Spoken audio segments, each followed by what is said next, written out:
Don't listen to him. He's full of it, Chloe said, pulling little Evan to her side. She shot Wyatt a look, but the little boy immediately toddled right back to Wyatt's side. Chloe was helpless. She couldn't understand why the kid was so attached to Wyatt, who was clearly not even that nice to him. Case in point. Evan, go get me a chair, Wyatt said in a commanding tone. The little boy, no taller than the chair itself, happily waddled off to do his bidding. Chloe couldn't figure it out. Elaine couldn't either. How could her own son, whom she doted on constantly, be so happy to be ordered around by someone else? Could it be that my parenting methods are wrong? Elaine fell into a moment of deep reflection. Michael, Leo, and the others had all driven, so they stuck to sodas for the evening. Wyatt's barbecue skills were decent, earning praise from everyone. The group chatted as the sun went down and the sky darkened. Later that night, Elaine, who had been the last to arrive, was the first to leave because Evan was getting sleepy. The others soon followed, heading back to their respective homes. Wyatt stayed behind in the backyard to clean up the mess while Chloe washed the dishes in the kitchen. By the time they finished, the clock was already pointing to 10. I'm heading upstairs, Chloe announced. Okay, Wyatt said, not moving. Chloe frowned. You're not coming up with me? I'm just going to catch my breath, then I'll mop the floor. Don't we have a robot vacuum for that? Wyatt smiled. It doesn't get it completely clean. Chloe replied with impeccable logic. Then just have it run a few more times. You, turn off the lights, and get upstairs with me. Stop messing around, he said. Chloe promptly lifted her shirt, revealing her smooth, pregnant belly. Hurry up, your kid is summoning you. Wyatt didn't know whether to laugh or cry. He rushed forward, pulled her shirt down, and dutifully followed her upstairs. A week after his talk with Zhang Yiming, the team from Momentum Media arrived to finalize the investment process. True to his word, Wyatt also gathered his investment department in the conference room and announced his decision to invest in their new app, Vibe. To his surprise, not a single person raised an objection. It was as if they had unconditional faith in him. Carter Liu was tied up with 2 other projects, so Wyatt decided to send Sam to lead the team to Momentum Media's headquarters in Silicon Valley. It was the first time Sam had handled such a massive project, and he'd prepared meticulously. Still, he was nervous. Before leaving, he found Wyatt and confessed his fear of messing it up. Wyatt just laughed. The price is already negotiated. You're just going there to finalize the paperwork. What's the matter? You're like a nervous bride on her wedding night, afraid to go into the bedroom. Sam for once cursed back. Oh, screw you. For their last meal before he left, Sam took Abby out for Korean barbecue. They talked about trivial things, and when the conversation lulled, a brief silence fell between them. But a moment later, Sam started chuckling to himself. What are you laughing at? Abby asked immediately. Nothing. Just remembering something. What is it? Abby kicked him under the table. Tell me. Sam finally relented. That first week of freshman year, the 4 of us roommates went for K-barbecue for our first meal together. It's embarrassing to say, but that was my first time ever having it. So when I sat down and saw the piece of paper on the grill, I didn't realize it was parchment paper to keep the meat from sticking. I reached out to throw it away and almost made a huge fool of myself. You still remember something so small. It wasn't small. The server came over and asked why I was throwing the paper away. Wyatt said, I thought it looked old and wanted a fresh one. If it wasn't for him saying that, I probably wouldn't have had the appetite to eat anything that day. Abby glanced at his expression. All right, hurry up and eat. Don't dwell on the past. Think about the future. Yeah, the future, Sam said, then corrected himself with a shy smile. No, our future. A blush crept up Abby's cheeks, but she quickly grinned. Well, look at you. Your silver tongue is almost on par with Wyatt's. You know what they say? You're who you hang out with. Take care of yourself in California. Don't worry, Sam nodded. When I get back, will you come home with me? Before Abby could answer, Sam added, I'll talk to Wyatt about getting some time off. He already asked me when I was going to take you to meet my family. You can arrange it. August flew by faster than expected. First, Inc. Live successfully went public on the NASDAQ. It opened at $3.85, jumped to $4.32, a 21% increase, and got off to a great start. Following Wyatt's instructions, Carter Liu began to liquidate their shares in batches. Then, the film studio officially broke ground. On the first day, more than 20 excavators were working simultaneously. Wyatt was supposed to attend the opening ceremony, but was swamped, so he called his dad and asked him to go in his place. On the day of the ceremony, David got to shake hands with several city leaders and even had his picture taken. The news spread the next day, and for a while, David was the talk of the town, bragging to anyone who would listen. Finally, Wyatt found some time to take Chloe to a bridal boutique. He'd wanted to get a custom-made gown, but a haute couture dress required a reservation at least 3 months in advance. Fortunately, Chloe had a great figure, and the off-the-rack dresses fit her perfectly, so there was no rush. On the last day of August, while Wyatt and Chloe were watching TV on the couch, he suddenly remembered he hadn't spoken to Riley in a while. Now that she was in high school, her free time had dwindled, and she had even spent a month of her summer in prep classes. After getting into the top cohort at her magnet school, her rank wasn't as stable as it had been in middle school. Still, in a program like that, even the lowest-ranking students were practically guaranteed a spot at a good state university, and most would get into top-tier schools. Her grades were still excellent. She was just used to being in the top 3 and was putting immense pressure on herself. Wyatt picked up his phone and called his aunt first. She happened to be off work. When she heard Wyatt asking if Riley was there, she said yes and called out towards her room. Riley had her own phone, but didn't take it to school. Once he knew she was home, Wyatt sent her a video call request. Riley answered quickly. He hadn't seen her in nearly 6 months, and she had lost more weight. It made Wyatt miss the baby fat she used to have on her cheeks. "Cousin, did you study your brain into mush? What did you just call me?" Riley giggled and corrected herself. "Wyatt, why are you so skinny?" Chloe leaned over to look at the screen and nodded. "You really have lost a lot of weight." Riley quickly greeted her as well, then explained, "It's probably just too hot at home. When the weather's hot, I lose my appetite. I heard from your mom you're staying up until 11 or 12 every night." "Everyone does." "What do you mean, everyone does?" "It's true. Some of my classmates stay up even later than me." Wyatt immediately lectured her. "How can you compare yourself to them? Do they have a rich cousin like me?" "I guess not." "There you go. So it doesn't matter if you get into Harvard or some no-name state school. You're going to end up working for me anyway. So eat, drink, and have fun. How much do you weigh now?" 104. "Okay, next time I come home, if you're not at least 115, I'll smack you 10 times for every pound you're under." Riley's face fell. What?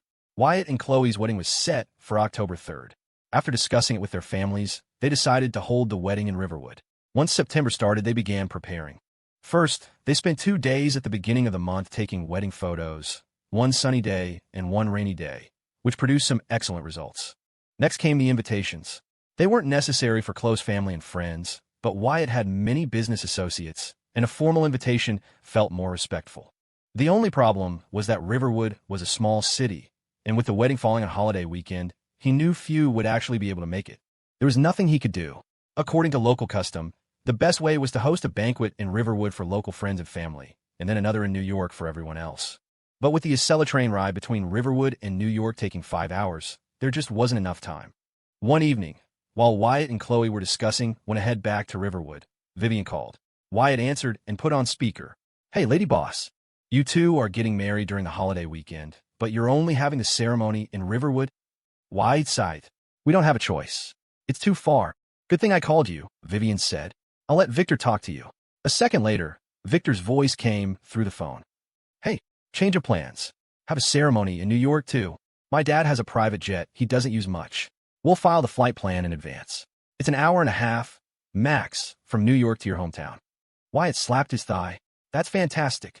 Have you sorted out the cars for the wedding party? Michael is insisting on putting together a Rolls-Royce fleet for me. I have no idea if he can actually pull it off." "What's not to pull off? In a place like New York, finding a few luxury cars is the easiest thing in the world." "All right then," Wyatt said with a grin. "I'll change the arrangements." After hanging up, Wyatt laughed at himself. "I'm such an idiot. How could I forget about private jets? Now I have to redo the invitations. Should I let my parents know?" Chloe asked. "Yeah." While Wyatt was busy with wedding preparations, he let things at the company slide. What he didn't know was that, thanks to successful investment in The Last Ember a few years back, an animation company from Austin had reached out. They said they were working on an animated feature film and were short on funds, asking if would be interested in investing. Carter Liu took the inquiry seriously. The next day, he sent a team to Austin to investigate. 3 days later, the team reported their findings. The company was called Firefly Studios.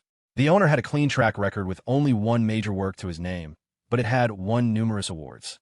Carter immediately found the animated short online, titled The Last Lamppost. After watching the 15-minute film, he decided to call a board meeting for the next day. A week later, in mid-September, Sophie and Ashley were at their usual ramen spot after finishing their live stream. Sophie ordered a milder tonkatsu ramen, while Ashley got the tori paidan. For some reason, the moment Ashley's bowl of chicken ramen was placed on the table, the smell hit Sophie and she nearly gagged. "Ugh." Sophie pressed a hand to her chest and looked up at Ashley. They both froze. Ashley's eyes widened in shock. "Don't scare me like that. It's probably nothing, Sophie said. Are you sure?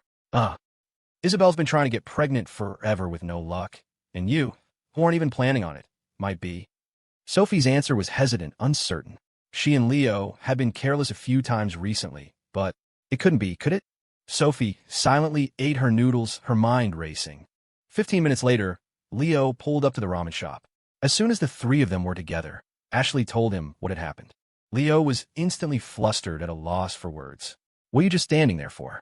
Go to a pharmacy, then back to your place to take a test. Ashley urged. Oh, Leo snapped out of it and quickly drove them away. Wyatt didn't see Leo's text until the next morning. He immediately woke Chloe up and handed her the phone. Chloe was still groggy, but after reading the message, she was wide awake. Sophie's pregnant too? She asked, shocked. Wyatt smiled. Well, now you have a companion. He took his phone back and replied to Leo. Congrats, man. Leo wrote back.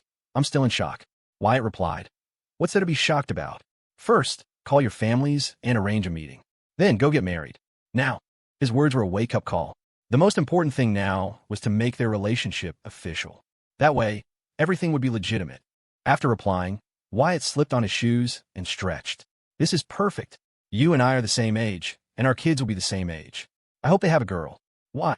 If their daughter is pretty, our son can marry her. Chloe held back a laugh.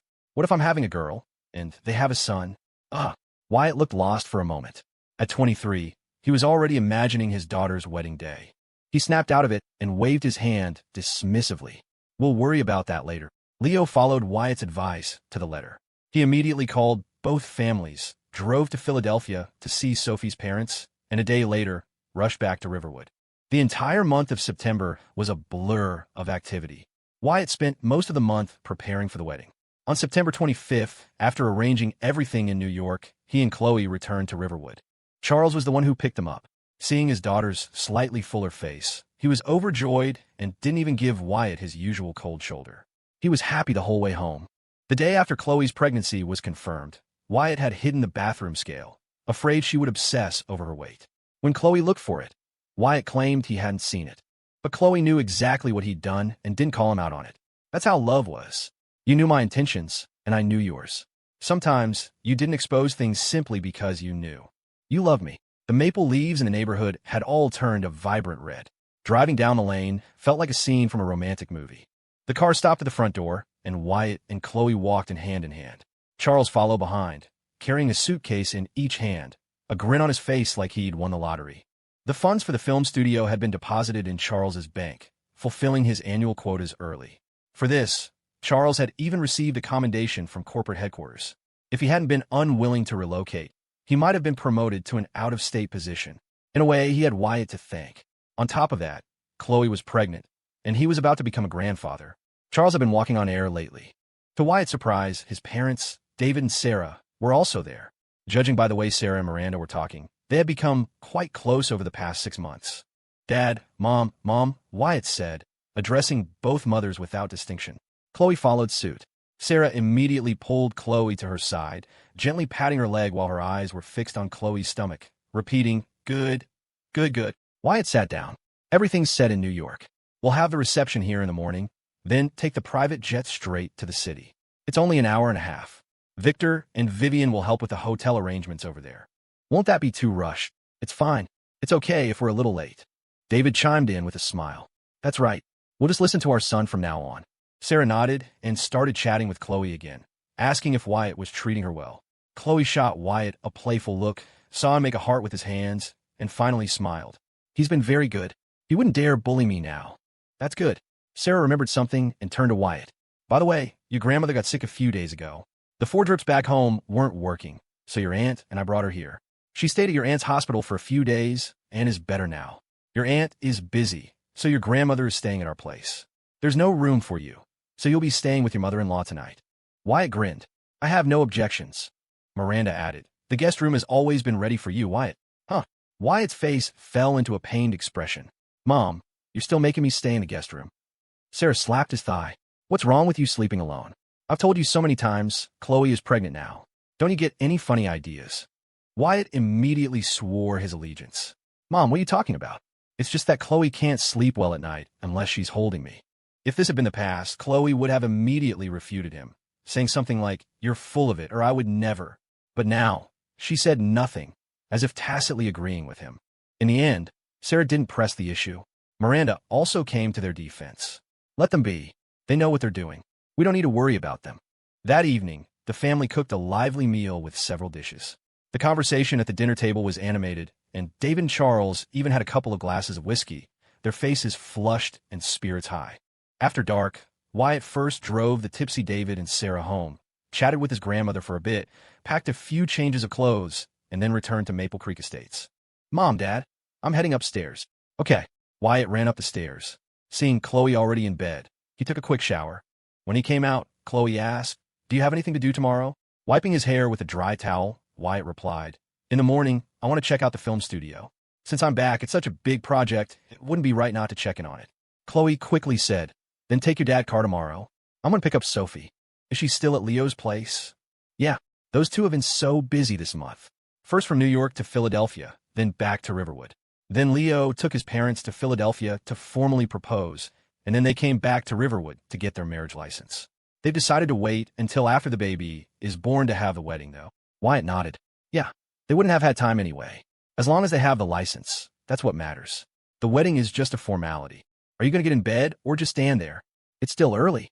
I'm going to scroll on my phone and let my hair dry." A moment later, "Wyatt. Dork.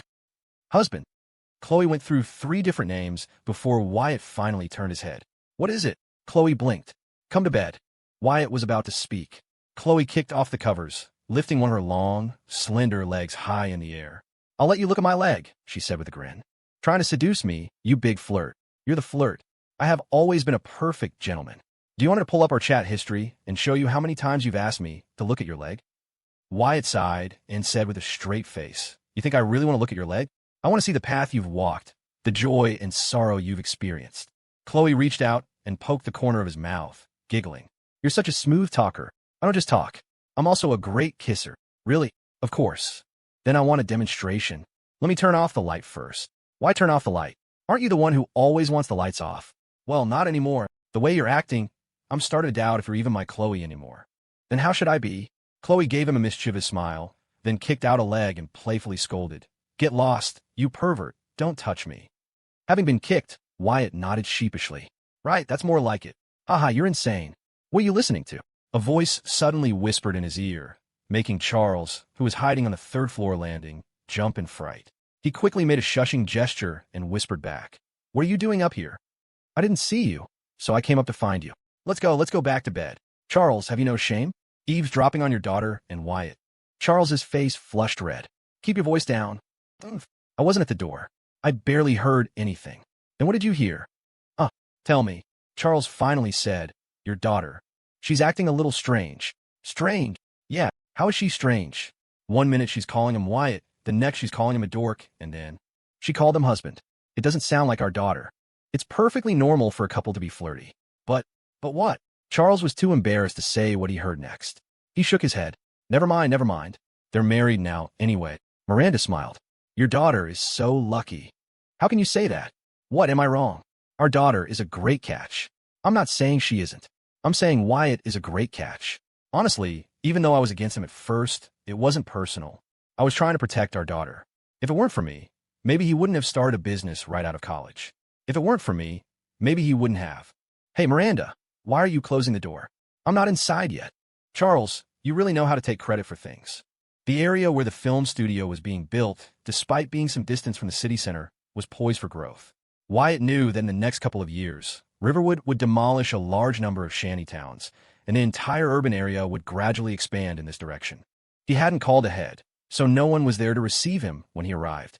As he stepped onto the construction site, a worker in a white hard hat yelled at him, "This is a construction zone. We'll let you in. Get out, get out." Wyatt wasn't angry. He obediently stepped back and called David Liu. A few moments later, David, also wearing a red worker's vest and a hard hat, came rushing over. Seeing Wyatt, he immediately handed him a spare helmet. "Mister Wyatt, please put this on." Wyatt nodded and donned the hard hat. David didn't know what to say, looking a bit awkward. But that was precisely why Wyatt had sent him here. This position required an honest man like David. If it had been Frank, the other guy who had come with David, this project would have undoubtedly turned into a shoddy disaster. Call the project manager and have him come over. Tell him to give me a tour and show me how he's planning the schedule. Okay. David called the project manager, who nearly jumped out of his chair when he heard the boss was on site. He rushed to the construction area and immediately began to lead Wyatt on an inspection tour. The most difficult part of this project is the two palaces in the center. Our company has previously undertaken similar projects in another state, so we have a lot of experience. According to our construction plan, the two palaces will be completed by May of next year. The other areas are relatively easier. With the current workforce, it should be no problem to complete the entire film studio project within 2 years. Should be, Wyatt said with a slight smile. I gave my word to the county executive that this would be completed within 2 years.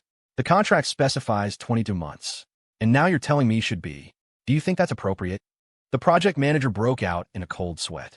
He thought to himself, no wonder he's a big boss at such a young age. He talks like he's 50. He quickly corrected himself. It will be. It definitely will be. You need to set deadlines for every phase. By this date, these tasks must be completed. Don't come to me later with excuses about the weather or the workers. I'm telling you up front, if the schedule isn't met, I'll go directly to your boss. Wyatt continued walking, his tone firm. Furthermore, as you know, Riverwood Pictures is a public-private partnership. If there are any quality issues, it won't just be me you have to answer to. The city leadership will be coming after you as well. Wiping away sweat, the project manager quickly replied, Yes, of course. I will strictly oversee the quality. There will be no issues. You can rest assured, Mr. Wyatt. Wyatt walked around the site, then pulled David aside for a private word. Seeing that it was already past 11 and the drive back would take an hour, he called Chloe to let her know he'd be eating out for lunch. In the afternoon, Wyatt went to the factory on Vivian's behalf. Although YW had moved its headquarters to New York, its manufacturing facilities were still in Riverwood. Now, the two brands, Vivian's Secret and YW, occupied a 5-story, 20,000-square-foot factory in the city's industrial park.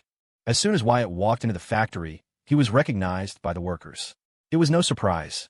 Although he hadn't spent much time there, many of the current managers had been promoted by him.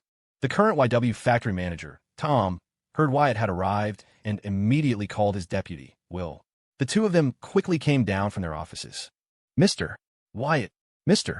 Wyatt. Everyone at the factory knew Wyatt's story. No one treated him like a recent graduate who knew nothing. Even the two managers deliberately adopted a humble posture in his presence. I'm just here to take a look around. You two go on with your work. Oh, by the way, how many workers do we have now?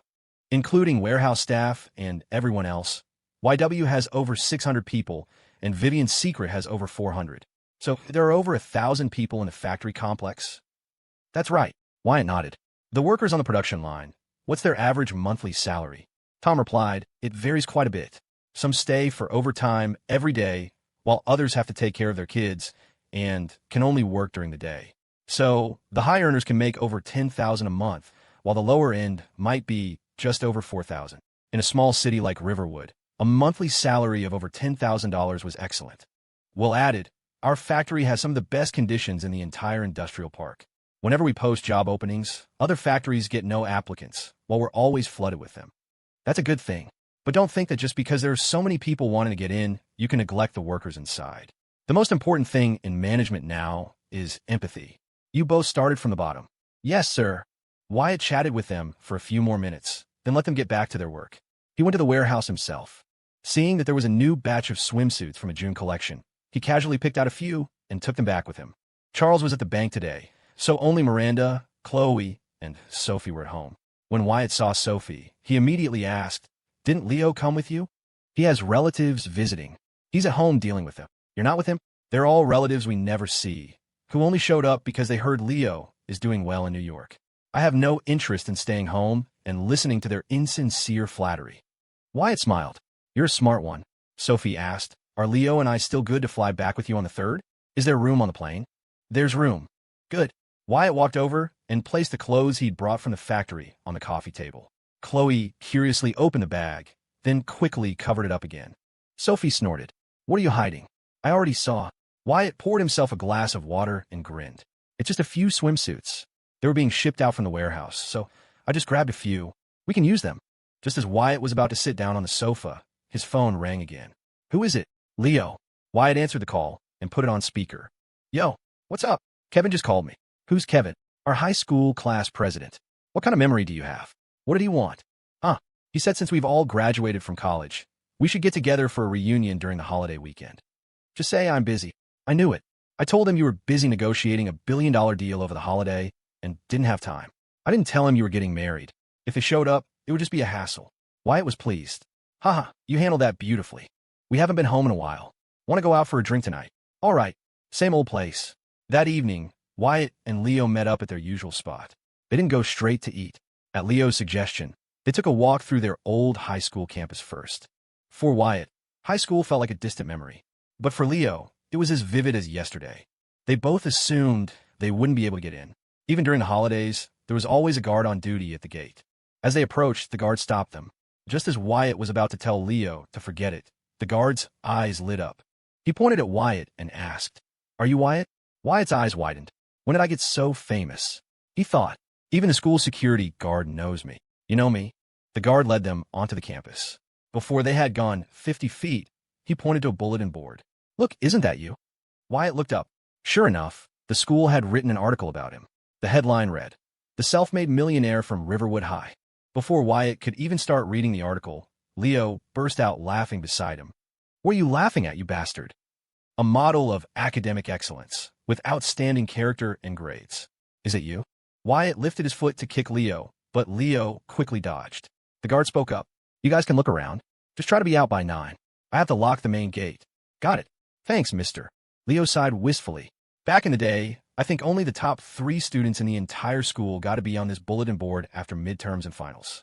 And even then, it was just a photo. I can't believe that after all these years, there's a whole section dedicated to an article about you. Same thing at my university. I hadn't even defended my thesis, and they'd already put my picture up on the wall of outstanding graduates. These past 4 years feel like a dream. It was a dream for you. I worked my ass off one step at a time. Leo didn't argue. He had indeed ridden Wyatt's coattails. He smiled. "Let's go see the classroom." All right. Wyatt had been here with Chloe before, but they had only walked around the outside. He couldn't even remember which classroom had been his. For him, high school, apart from Leo and Chloe, the girl who had once wrecked his life, held few other memories. But Leo quickly jogged his memory. "Remember that spot over there? It started as a hole in the fence. Then someone knocked it out to make it bigger. We used to sneak out through there to go to the internet cafe during school field days. Damn, even the basketball court is so nice now. Back in our day, the hoops were broken. It's always the same. The school gets a makeover right after you graduate. This was our senior year classroom. The desks and chairs have been replaced, but the spot is the same. Remember where we sat?" Now that they were at the window, Wyatt remembered. "We used to sit in the second to last row. Later, when your grades improved, you moved up a couple of rows. I sat by the window. Son of a bitch, the guy who sat in front of me had terrible B. Oh, every time I opened the window, he'd close it. Haha. Then you called him out on it in front of everyone, and you got moved to the very back row. Let's go. Time for some food. I promised my wife I'd bring her back some crawfish. Can a pregnant woman eat crawfish? In moderation, it's fine. Then I'll bring some back for Sophie too." They left the school and drove to the late-night food strip, finding a crawfish and barbecue joint. Since it was stuffy inside, they found a table at one of the outdoor stalls. They ordered 5 pounds of crawfish, some other grilled items, and because they had both driven, they skipped the beer and got a large bottle of Sprite instead. The Sprite was ice cold. As soon as the owner brought it over, Leo poured himself a glass, took a sip, and sighed with contentment. Man, Sprite is so much better.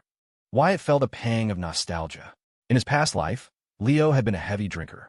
He'd started getting a beer belly at 25, and within a few years, it looked like he was pregnant. Wyatt hoped that in this life, Leo would always think Sprite was better than beer, because Sprite was a soft drink, and beer was a man's short-term regret in a bottle. "Are you spending New Year's in New York or Riverwood this year?" "Don't know yet. Haven't thought about it. I'm going to New York for New Year's. The house is almost done with renovations." "What about your parents' convenience store?" "Everyone buys stuff online now. The store's business has been terrible for a while. I'm going to tell my parents to just close it." Wyatt smiled. "I doubt they'll listen to you." Leo also smiled. "I'm planning on having Sophie tell my mom. My mom listens to her. Your mom was bragging to my mom during a mahjong game that once he got a wife, she'd have her daughter-in-law completely under her thumb. And now look, she does whatever her daughter-in-law says. My grandma wasn't very nice to her when she was alive. My dad was doing okay back then, and my grandma always thought my mom wasn't good enough for him. So every time my parents argued, my mom would bring that up, and my dad would immediately shut up. My mom never had it easy with her mother-in-law. So how could she be harsh to her own daughter-in-law? At the end of the day, your mom's just a good person. After the wedding, is your mom staying with you in New York? Yeah. When the baby is born, I'll have my mom come over too. I remember after late-night study sessions in high school, every time we passed by here, the smell of crawfish and barbecue would make my mouth water. Now we can finally eat it whenever we want. Are you a barbarian? You're eating it without peeling the shell. It's too much trouble. Do you really think a street stall like this cleans the crawfish properly? A little dirt never hurt anyone. After eating for a while, Wyatt felt full. He asked the owner for a takeout box and, wearing gloves, began peeling the shrimp tails one by one and placing them in the container. Leo saw this and quickly followed his lead. At Maple Creek Estates, Chloe saw that it was getting late and said to Miranda, "Mom, you should go upstairs and get some sleep. Wyatt isn't back yet. Just leave the front door unlocked." "All right, you get to bed early too." Mother and daughter went upstairs one after the other. After lying down, they both reached for their phones almost simultaneously. Chloe had initially wanted to call Wyatt, but she was afraid that since he was out with Leo, a call might seem like she was checking up on him and Leo might laugh at him. So she just typed out a message. "Husband, what time are you coming back? I told Mom to go to sleep. I'll come down and open the door for you." At the same time, Miranda also sent Wyatt a message. "Wyatt, call me when you get back, so I can come down and open the door. Don't ring the doorbell. I don't want to wake Chloe." The days after returning home passed quickly. Once the holiday weekend began, the family started preparing for the wedding in earnest. David spent his days driving to the homes of relatives and friends to extend invitations. Miranda took Sarah to the cheap house shop several times to try on dresses. Wyatt wasn't idle either, first helping Chloe with the wedding favors, then rehearsing his wedding vows. But he hadn't memorized anything in years, and reciting a few hundred words was no easy task for him. On the evening of October 2nd, a private jet landed at Riverwood Airport. A crowd of people disembarked, boarded a fleet of Gold River Hotel shuttle vans, and made their way to Maple Creek Estates. Outside vehicles weren't allowed in the community. When Wyatt received a call from Victor, he strode to the neighborhood gate to welcome his friends into his home.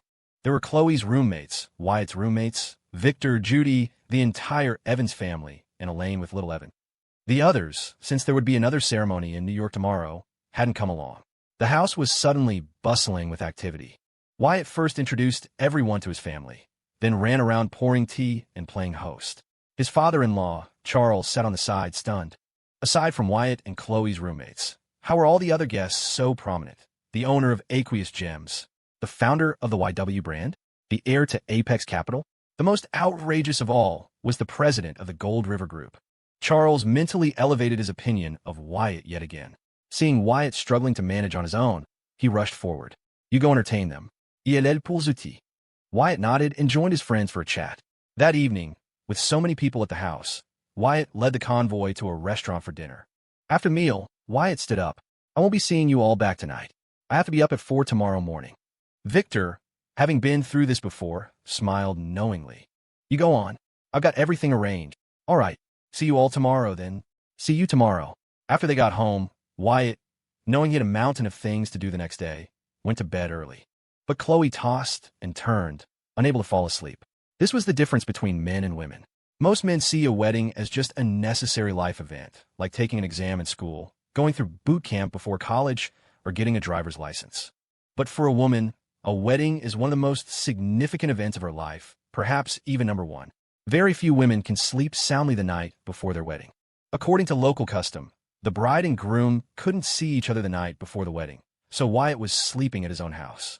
After tossing and turning for what felt like an eternity, Chloe sent Wyatt a message. When she didn't get a reply after a long wait, she guessed he must have fallen asleep. She cursed, "You damn turtle," under her breath, put down her phone, closed her eyes, and began to imagine herself and Wyatt standing on the stage together tomorrow. Wyatt woke up early the next day. He dropped off the women and the makeup artist at Maple Creek Estates, got himself styled, and then went to meet up with Victor, Michael, and the others. "What time do we leave?" "A little after 7. It's still early. Let's get something to eat first." "Okay." After breakfast at the hotel, at 7:18 a.m., the grand motorcade set off to pick up the bride. Wyatt had known that with Isabel there, the gate crashing wouldn't be easy. Sure enough, there was drinking, games, and the reading of a guarantee of good behavior to the wife, before Wyatt could finally lead Chloe out of her room. The tea ceremony, however, went quickly. By around 9:30, the entire party was following the wedding cars to the hotel. At the venue, both sets of parents and Wyatt stood at the entrance to greet the guests. Watching the endless stream of people, Wyatt frowned and leaned over to his dad. Dad, how come I don't recognize some of these people? A lot of them are from my office. Even my director is here. Are there enough seats inside? Plenty. Seeing his dad was even more excited than he was, Wyatt figured this was a big moment for him and didn't say anything more. Once most of the guests had arrived, the ceremony began. The MC led Wyatt onto the stage. Then Chloe, in a pristine white wedding gown, walked in from the entrance, escorted by Charles, to the center of the stage. The MC spoke with great passion for a long time. Following his instructions, Wyatt took Chloe's hand from Charles and led her to the center of the stage. The first part of the ceremony went smoothly. Until, I'm sure at this moment, the groom has many words he wants to say to the bride. Groom, take the microphone. The floor is yours. Wyatt was a little dazed. He realized he had forgotten almost all of the vows he had memorized yesterday.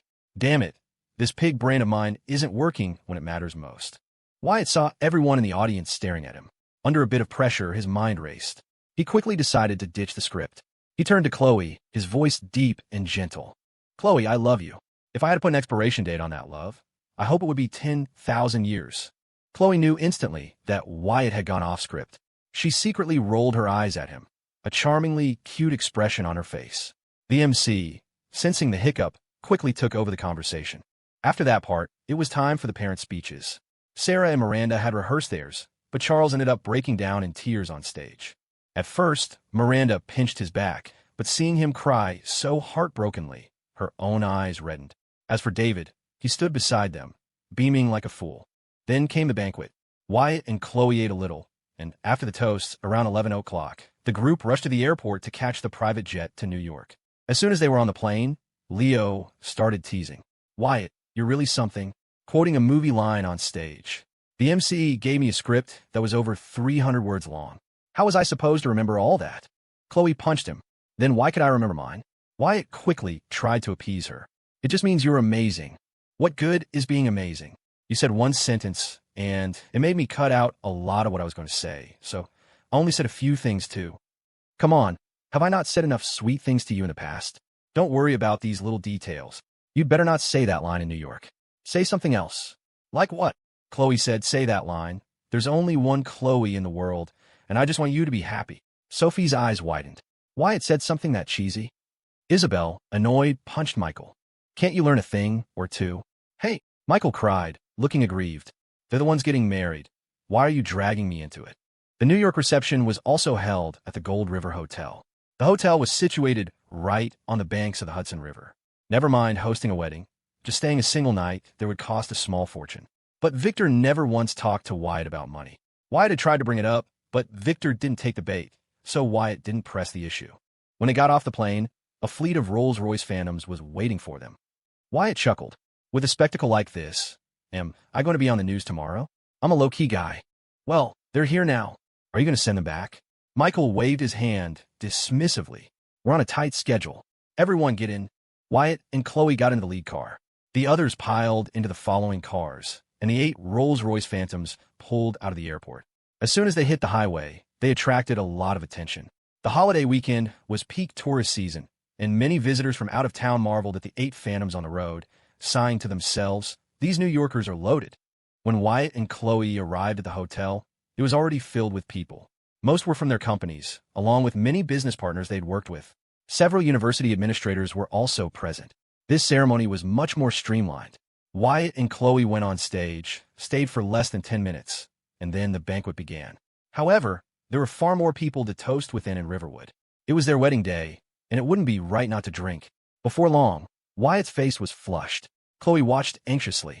If it weren't for the baby, she would have rushed over to help him drink. Leo noticed her concern. He walked over and whispered, it's fine. If he gets drunk at noon, he has a legitimate excuse to lie down for the afternoon. Otherwise, there will be a lot more to do. Chloe understood instantly. With so many business people here, a single slight could be misinterpreted. But if Wyatt got drunk in front of everyone, no one could hold it against him. Having said his piece, Leo went to Wyatt's side and whispered, you've had about enough. You can start your act now. The moment Wyatt heard that, he began to stumble. He kept this up for another half hour. Then, with a lurch, he nearly fell. Leo, quick on his feet, caught him and said to the people holding glasses, all right, The groom is drunk anymore, and he won't be able to perform his duties tonight. A wave of laughter rippled through the crowd, and those who had been planning to come over for a drink dispersed. After the guests had left, Leo helped Wyatt to the changing room. As soon as the door closed, the drunk, Wyatt's eyes snapped open. Are they all gone? Yeah, there are only a few people left outside. Sophie, watching from the side, stared wide-eyed. Wow, that was all an act. Chloe, on the other hand, was used to it. She had witnessed Wyatt's acting skills more than once. She poured him a glass of hot water. Where are Mom and Dad staying tonight? Either at our place or the hotel. We should ask them. You ask. Where are they? Outside, chatting with your aunts. Let's wait a bit. I'll ask them after everyone has left. Victor and Vivian were the first to leave, followed by Michael, Leo, and the others. Once the wedding was completely over, Wyatt and Chloe finally got in the car to go home. Dad, Mom, where are you staying tonight? Before Sarah could speak, David, who was driving, said, Aren't there a few spare rooms on the second floor at home? Sarah immediately cut him off. Let's just stay at the hotel tonight. It saves us the trouble of tidying up. David wasn't stupid. He understood immediately. It was his son's wedding night. If he were home, it would be awkward. He quickly agreed. Yes, you're right. Let's stay at the hotel. Wyatt didn't really care. It's not like they were going to do anything anyway, but Chloe hoped that tonight it would be just the two of them at home. As night fell, David, Charles, and their brother-in-law drove the family to the hotel. Wyatt, having had a few drinks, couldn't drive. He saw them at the door and then went back inside. Looking at the house, decorated with double happiness characters, Wyatt felt a wave of emotion. What are you spacing out for? Come upstairs with me. What for? This dress is hot and heavy. I want to take a bath and change. Wyatt smiled. You need my help to take a bath? Chloe held up 3 fingers. 3, 2. Before she could finish the countdown, Wyatt quickly agreed. Coming. Wyatt closed the door and followed Chloe upstairs. He had woken up early and had a long, busy day. He was also eager to take a hot bath and get a good night's sleep. 15 minutes later, in the bathtub, Chloe sat on Wyatt's lap as they talked about the wedding. Victor and Vivian were a huge help with the wedding. Yeah, we owe them another one. Don't forget what your parents told you. Open all the red envelopes tonight and write down who gave how much. We have to return the favor when they get married. Don't worry, I know what to do. You're getting restless again. How is that my fault? Chloe laughed, not planning to tease him further. She quickly got up, put on her pajamas, and left the bathroom.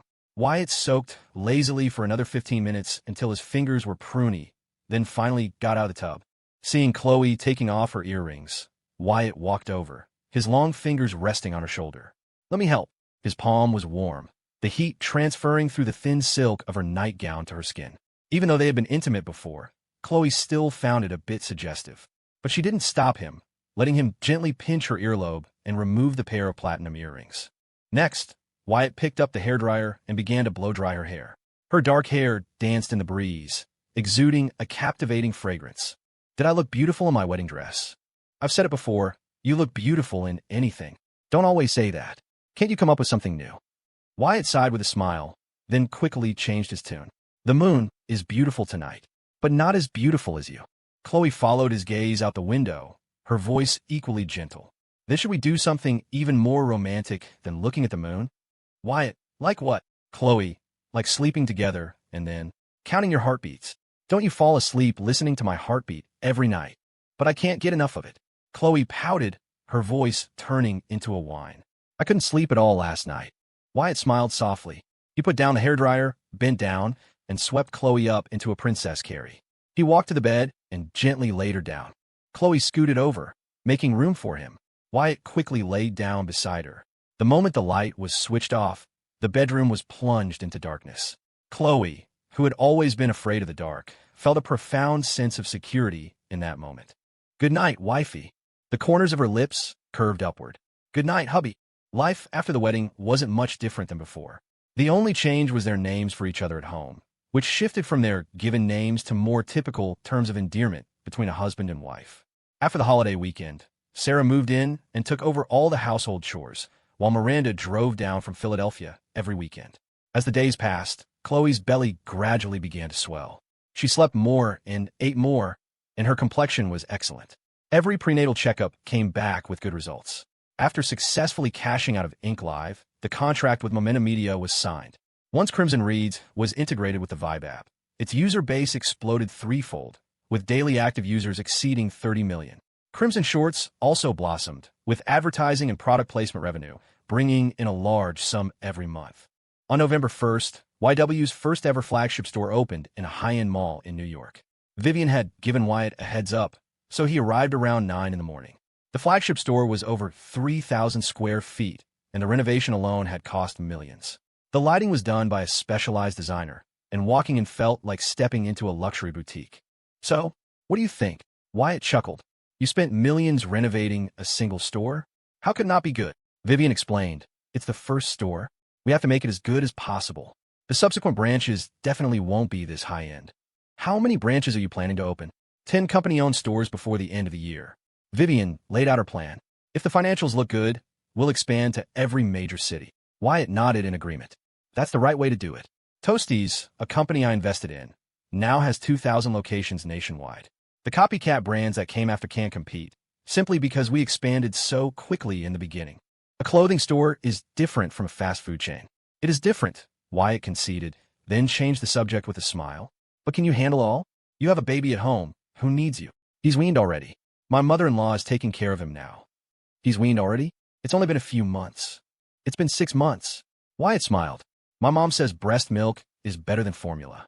When my baby is born next year, I want Chloe to breastfeed for as long as possible. Vivian found this amusing. When Chloe starts crying in pain, you won't be saying that. Crying in pain? What's so painful about feeding a baby? Vivian just smiled knowingly and didn't elaborate. After the new store's opening ceremony, Wyatt went home. Sarah was in the kitchen cooking, and the aroma filled the living room. You're back so soon? Yeah, there wasn't much to do, so I came back.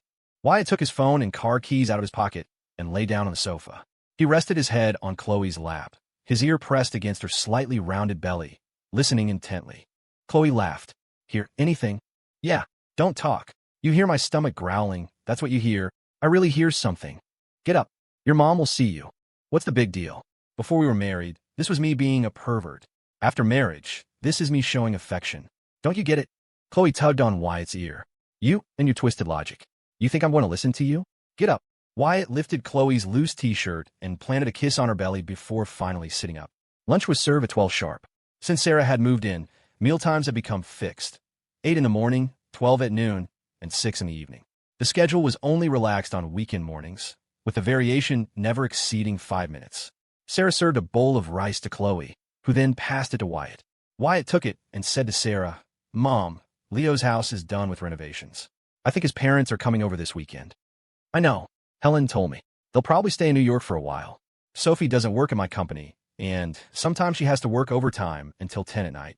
Sarah immediately said, She's pregnant. Why is she still working overtime?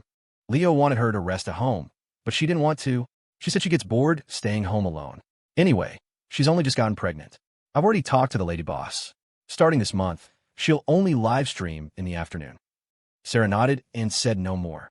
2 minutes later, Sarah suddenly said, Son, can I ask you for something? What is it? Can you sign me up for a maternal and infant care certification course? Wyatt spat out the mouthful of rice he had just eaten. He wiped his mouth. What do you want to do that for? I'm just idle at home anyway. Your grandmother raised you, and I've never taken care of a baby. The baby isn't born yet, so I have time to learn. Wyatt immediately said, We can just hire a maternity nurse when the time comes. Sarah had her own reasoning. How can you trust an outsider as much as your own family? The house isn't that big. It'll be inconvenient with a stranger around. Chloe finally chimed in. Mom, you have to get certified for that. It might not be that easy. Wyatt smiled. My mom was an accountant, after all. Passing a certification like this shouldn't be too hard. It's just that at her age, she doesn't need to go through all that trouble. Sarah quickly said, If I can't learn it, I'll just stop after a couple of days. Her tone was almost pleading. Wyatt relented. All right, I'll see if there are any training centers nearby. In a city as big as New York, there must be. After marriage, parents slowly turn into children. You can't scold them or lecture them. You can only coax them. During his lunch break, Miranda called. Chloe mentioned the certification course to her. Miranda immediately started giving instructions. You be good at home. If you have a temper, take it out on Wyatt, not on your mother-in-law. I know, your mother-in-law treats you like a daughter, so you should treat her like a mother. Don't say angry things to family, don't be sarcastic, and definitely don't give them the silent treatment. Oh, Mom, I know. I'm not a 3-year-old. See? Now you're saying I'm nagging. Chloe quickly changed the subject. Mom, Are you coming over this weekend? We'll see. I'm craving duck blood vermicelli soup. You little glutton. Where's Wyatt? He's sleeping next to me. All right then. You two get some sleep. Okay. Chloe placed her phone on the nightstand. After being on the phone for several minutes, her hands were ice cold. Wyatt lifted the covers and ordered succinctly, "What are you spacing out for? Get over here and sleep." Chloe slid under the covers, tucking her cold hands into Wyatt's armpits. She giggled. "It's so cold. Winter is almost here again. After this winter, we'll be parents." A few days later, Sarah got her wish and enrolled in a maternal and infant care certification course. Classes were from 2 to 5 in the afternoon, which didn't interfere with her life, gave her something to do, and put her in a class with her peers. Sarah was happy. Wyatt worked a 9 to 5 schedule, overseeing the progress of the various companies under the sea. Grew from a high-level perspective.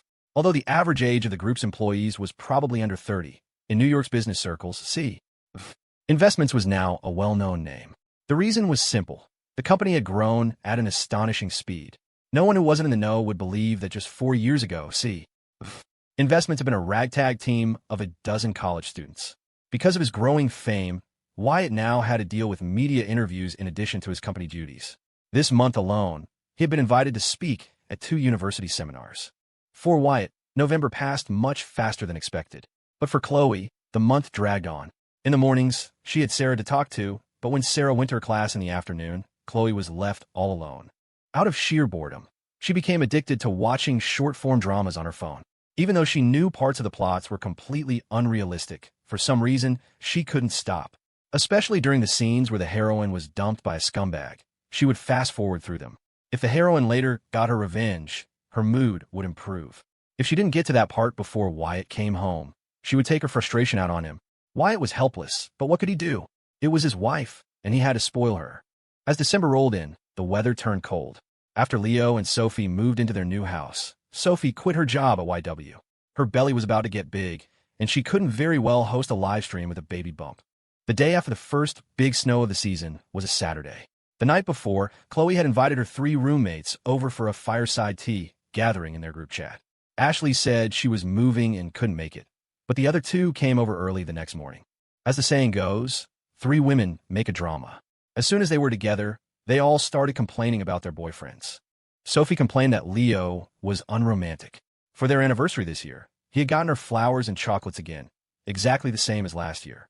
Isabel complained that Michael had lost interest in her. He would rather scroll through videos of thirsty girls on TikTok than talk to her. Chloe now had her own complaints. She said Wyatt went to the office early in the morning and only came back in the evening, making her feel like she didn't even have a husband during the day. Leo and Michael were used to being treated like doormats at home, so they didn't bother to respond. But Wyatt shot back directly. "That's going too far. What do you mean you feel like you don't have a husband during the day? Have I ever not answered immediately when you called?"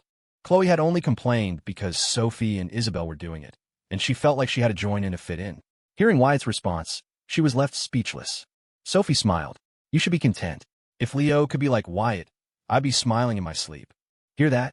Hear that?" Wyatt pointed at Sophie, pleased. "Now that's what I'm talking about." Leo wasn't having it. Wyatt's the boss of his company. He has no one to answer to. I'm just an employee. If I just up and leave whenever I want, what will the people under me think?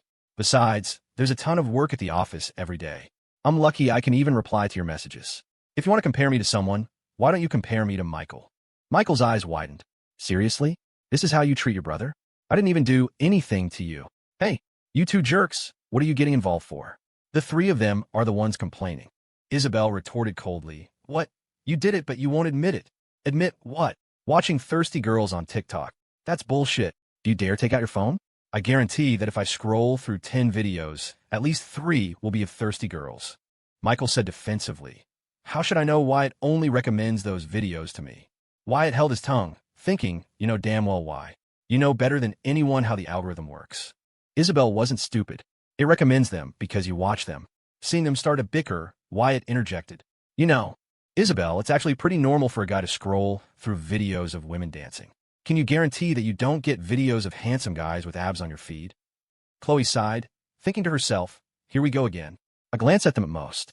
He watches them over and over. How is that the same?" Michael gave Wyatt a look that said, "Go on, brother. I've never won this argument. It's up to you to turn the tide for me." Wyatt smiled. "It just means you still don't understand, man." "Oh, please. Enlighten me. What don't I understand?" Do you know that if those girls from the videos actually appeared in front of us, even if they hit on us, we wouldn't even bother? Do you know what kind of woman can actually capture a man's heart? What kind? The janitor at my company, Mr. Lou, is 50 this year. Every time he comes to clean, his wife comes with him to help. The day before yesterday, Leo and I were downstairs when we saw his wife wiping his sweat and saying, "You work so hard, honey." I told Leo right then and there, Mr.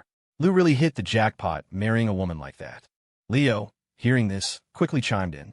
When I was a freshman, before I started dating Sophie, I saw a couple like that too.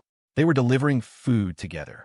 After the delivery, the woman sat on the back of the electric scooter and shouted happily, "Yay, honey, we just made another $5. Man, her words just hit our whole dorm room right in the feels. The one guy in our dorm who had a girlfriend was so jealous. Michael got fired up too. Who hasn't seen something like that?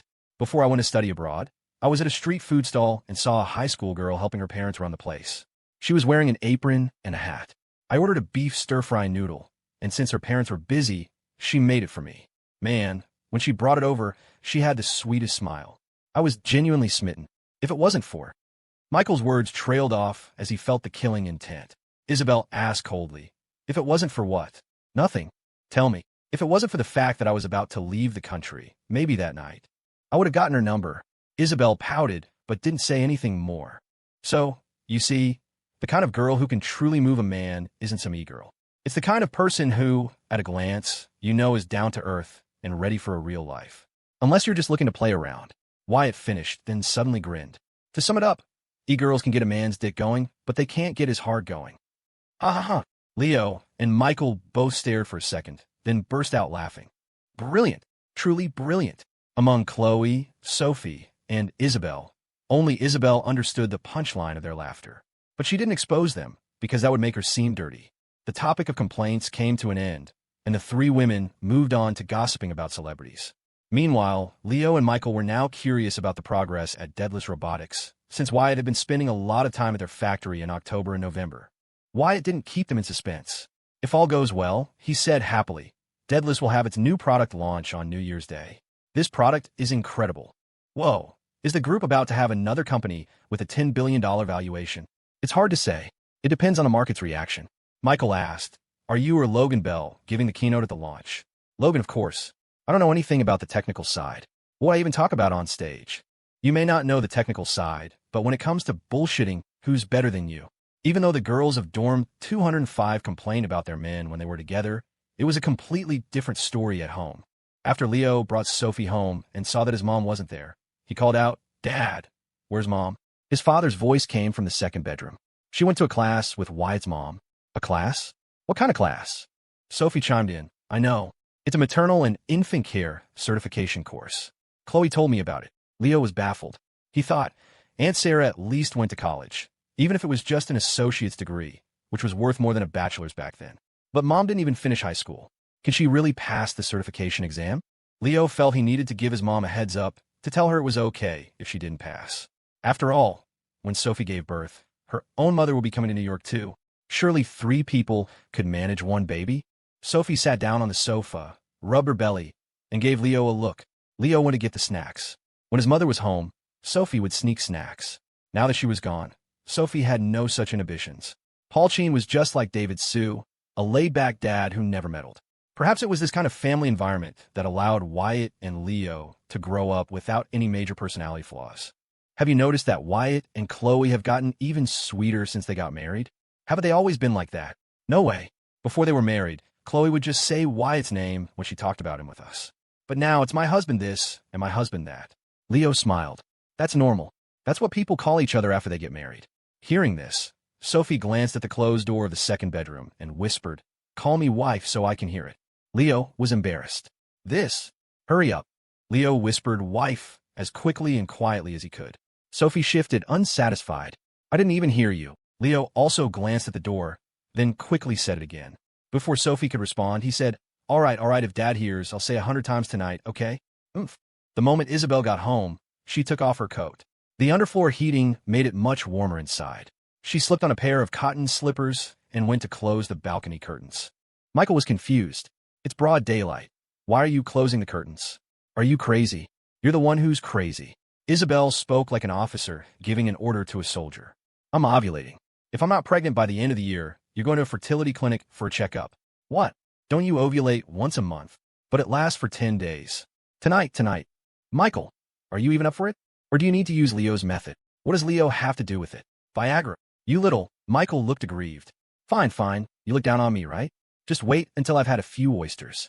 Isabel patted her chest. Oh, I'm so scared. Ashley didn't join the gathering today because she had moved out of the hotel. After Leo and Sophie moved into their new home, she was all alone. Sophie, feeling bad for her, had Leo give Evan Fong a little hint. The two of them had been dating for a while, and things are going well. After getting the hint, Evan found an opportunity a few days later to invite Ashley to move in with him. Ashley, being a girl, played hesitant even though she was happy inside. It wasn't until the engineering-brained Evan managed to get out the clumsy, "I'll be good to you," that she finally nodded. So, this morning, Evan had driven to the hotel early. They had moved her luggage and then headed to his rental apartment. Evan's family was well off, and he had shares in Arc Interactive. He had been planning to buy a place in New York, but he felt the housing prices were too high. His friends from MIT were constantly complaining about the economy, and he thought the market might crash. So, he decided against buying and instead rented a slightly larger place, a one-bedroom, one-living-room apartment with a kitchen and a bathroom. It was more than enough for two people. His decision wasn't wrong. From 2017 to 2019, housing prices were at their peak. Starting in 2020, they began to fall. Living alone versus living with someone. Even though it was just one more person, the atmosphere was completely different. The moment they finished unpacking and closed the door, the air in the room became charged with a certain ambiguity. When it came to pursuing women, Leo and Evan were actually quite similar. But at least Leo had Wyatt to guide him. Wyatt had barely interfered in Evan and Ashley's relationship. After all this time, even though their relationship had been getting better, they had only ever held hands. Say something. Ashley was about to go crazy. After a long silence, she finally broke it. Evan scratched his head, embarrassed. How about we go to the market tonight and cook dinner together? Ashley was already restless. She stood up. Let's go. They immediately left, went to the market, bought some ingredients, and then got busy in the kitchen together. One washed, the other chopped. After the prep work was done, just as Evan was about to start cooking, his phone, which he had left in the living room, rang. I'll do it, Ashley said quickly. Evan nodded, handed her the spatula, and went to answer the video call. Hey, Evan, have you eaten? Not yet, just starting to cook. How come I can hear cooking sounds if you're on the phone? Evan smiled awkwardly and slowly turned the camera around. The middle-aged woman in the video saw Ashley and immediately smiled. Oh, then you go ahead and cook. Mom will call you back later. Evan wanted to say that he might not be free later either, but the words got stuck in his throat. He was too embarrassed to say it. That's right. What are we going to do tonight? On Saturday morning, Wyatt drove Sarah and Cece to the hospital for a checkup. After a bit of a whirlwind, the results came back the same as always. Everything was normal, and the baby was developing perfectly. The doctor also suggested some foods that were good for the second trimester. Sarah memorized the list diligently, and, as soon as they got home, started planning new recipes. But the next day, Monday, Wyatt had barely warmed his office chair when Logan Bell from Deadless Robotics came rushing to his door, pounding on it frantically. Wyatt's brow furrowed. From the sound of that knock, he knew it wasn't Abby. Come in. Logan immediately pushed the door open, his expression tense. Mr. Evans, this is bad. The factory workers are on strike. Wyatt's heart sank. He had just told Michael and Leo over the weekend that the Deadless product launch was set for New Year's Day. How could something like this happen the moment he got to the office? What's the situation? Wyatt asked calmly. Logan shook his head. I don't know the specifics. Jason Dean just told me the workers are demanding a raise. Don't panic yet, Wyatt said, though he knew Logan couldn't possibly stay calm. The AIGO1 was Logan's baby. He'd built it from the ground up. With the product about to hit the market, the last thing he wanted was a problem on the production line. How many people work at the factory? Just over 30. We outsource a lot, and the factory is highly automated. There are only about 30 people on the line. Wyatt nodded. Let's go over and see what's happening. If the entire factory is striking at once, there are only two possibilities. What are they? Either Jason Dean, as the manager, is oppressing the workers and forcing their hand. Or, Wyatt continued, this is a premeditated strike. They calculated that we have a launch coming up and know the factory can't shut down right now. So, they're using it as leverage to squeeze more money out of us. Logan's chaotic thoughts suddenly found clarity. He thought to himself, no wonder Wyatt's the boss. In just a few sentences, He had deduced the likely cause of the entire situation. The two of them went down to the underground garage and drove straight to the Deadless Robotics factory. At that very moment, Jason Dean was in front of a crowd of workers, pleading with them. He had said every nice thing he could think of, but the workers wouldn't budge, insisting on a wage increase.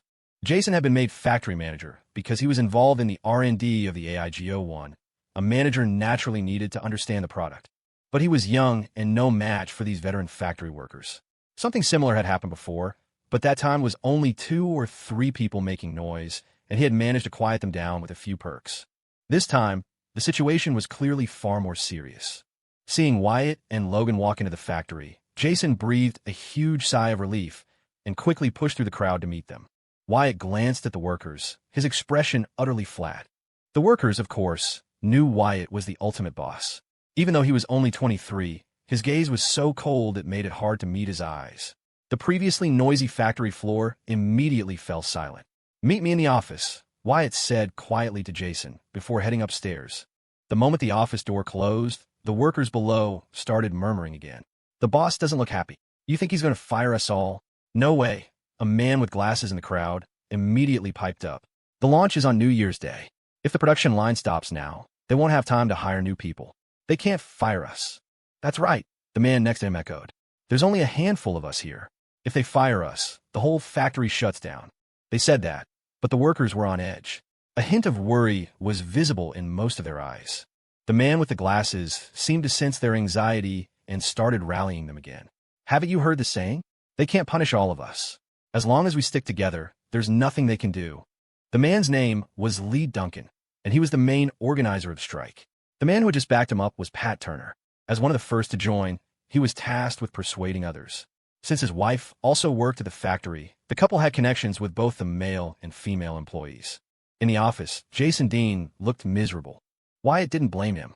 The moment he walked in and saw Jason standing defeated in front of the crowd, he knew this strike wasn't his fault, which meant it was a premeditated shakedown. Who are the ringleaders? It's probably Lee Duncan. Oh, and Pat Turner. He was the loudest one today. Do you have their files? Yes, Jason said. They filled out applications when they were hired. We made sure to ask about their family situations to make sure they wouldn't just work for a short time and leave. We mostly hired people from out of state. Wyatt gave a swift order. "Give me their files." Right away. A moment later, Jason returned with 2 resumes. Wyatt glanced at them and questioned, "This Lee Duncan changed jobs 3 times last year alone. Why did you hire him?" "He has a lot of experience in electronics factories." During the interview, he explained the job changes. Once because a grandparent passed away, once because his father was sick, and the last time because his boss wasn't paying him. We didn't dig too deep. We saw he had experience and hired him. Wyatt continued. "What's the story with this Pat Turner? He and his wife came in together. His wife works here too." "Yeah, his wife is actually very compliant, a real hard worker. But Pat, he's restless. He'll slack off whenever he can, drag his feet on every task. I talked to him last month about his attitude. He probably held a grudge from that, which is why he's even more agitated than Lee Duncan today." Wyatt nodded, putting the 2 resumes down. "Okay, I understand." Logan had been waiting anxiously. When Wyatt didn't say anything else, he pressed. "Mr. Evans, what's the next step?" Wyatt didn't answer his question. Instead, he asked Jason, "Can you pull up the factory security cameras on your computer?" "Yes. Show me." "Okay." Jason worked his magic, and soon the images of the 30-odd employees appeared on the screen. They were still talking amongst themselves. Wyatt stared at the screen, tapping his index and middle fingers on the desk. "Right now," he said coolly, "if you're not panicking, they are. So don't rush. The situation is what it is. If they waste a morning, I'll have them work overtime for a morning. If they waste a day, I'll have them work overtime for a day." As time ticked by, the workers on the monitor looked increasingly anxious. A woman in her 30s glanced worriedly at the office upstairs. "Why are they taking so long to come down?" As soon as she spoke, others chimed in. "Yeah, what's taking so long? Lee, didn't you say they'd cave if we just stuck together, right? It's been over an hour." Lee Duncan was getting frustrated himself. He had played his hand perfectly, certain that Jason Dean would fold. But he hadn't counted on Wyatt showing up, and after Wyatt called Jason into the office, more than an hour had passed with no word. It was like they weren't in a hurry at all. That's what he thought, but he said aloud, "Everyone, be patient. They're definitely trying to figure out a counter strategy. Let's just wait a little longer. We'll get a result this morning." But it's Monday. According to factory rules, this counts as an unexcused absence, and we won't get our bonus. Yeah, without the bonus, our paychecks will be short a few $100. Most of the other workers were just going with the flow. They were here from out of state to make money, and the pay at Deadless wasn't bad. Though it required overtime, the overtime pay was decent. Many had joined the strike simply out of herd mentality. In the office, after watching the monitor, Wyatt gave another order. In 10 minutes, Jason, you go downstairs and tell them to send 2 representatives up to negotiate with me. Why not just have Lee and Pat come up directly? Just do as I say. When they come up, don't let them in together. Let Lee in first, and after he leaves, let Pat in. Okay. Though he didn't understand Wyatt's reasoning, Jason chose to obey. 10 minutes later, Jason finally opened the office door and went downstairs. The moment his foot hit the bottom of the staircase, the workers swarmed him. Seeing them approach, Jason suddenly had a realization. The power dynamic had shifted. This morning, when they started the strike, he had been the one chasing after them. Now, they were waiting for him to speak. Everything he hadn't understood before clicked into place. Jason glanced up at the second floor, suppressed a surge of excitement, and said to the crowd as calmly as he could, "The boss wants you to choose 2 representatives to come up and negotiate."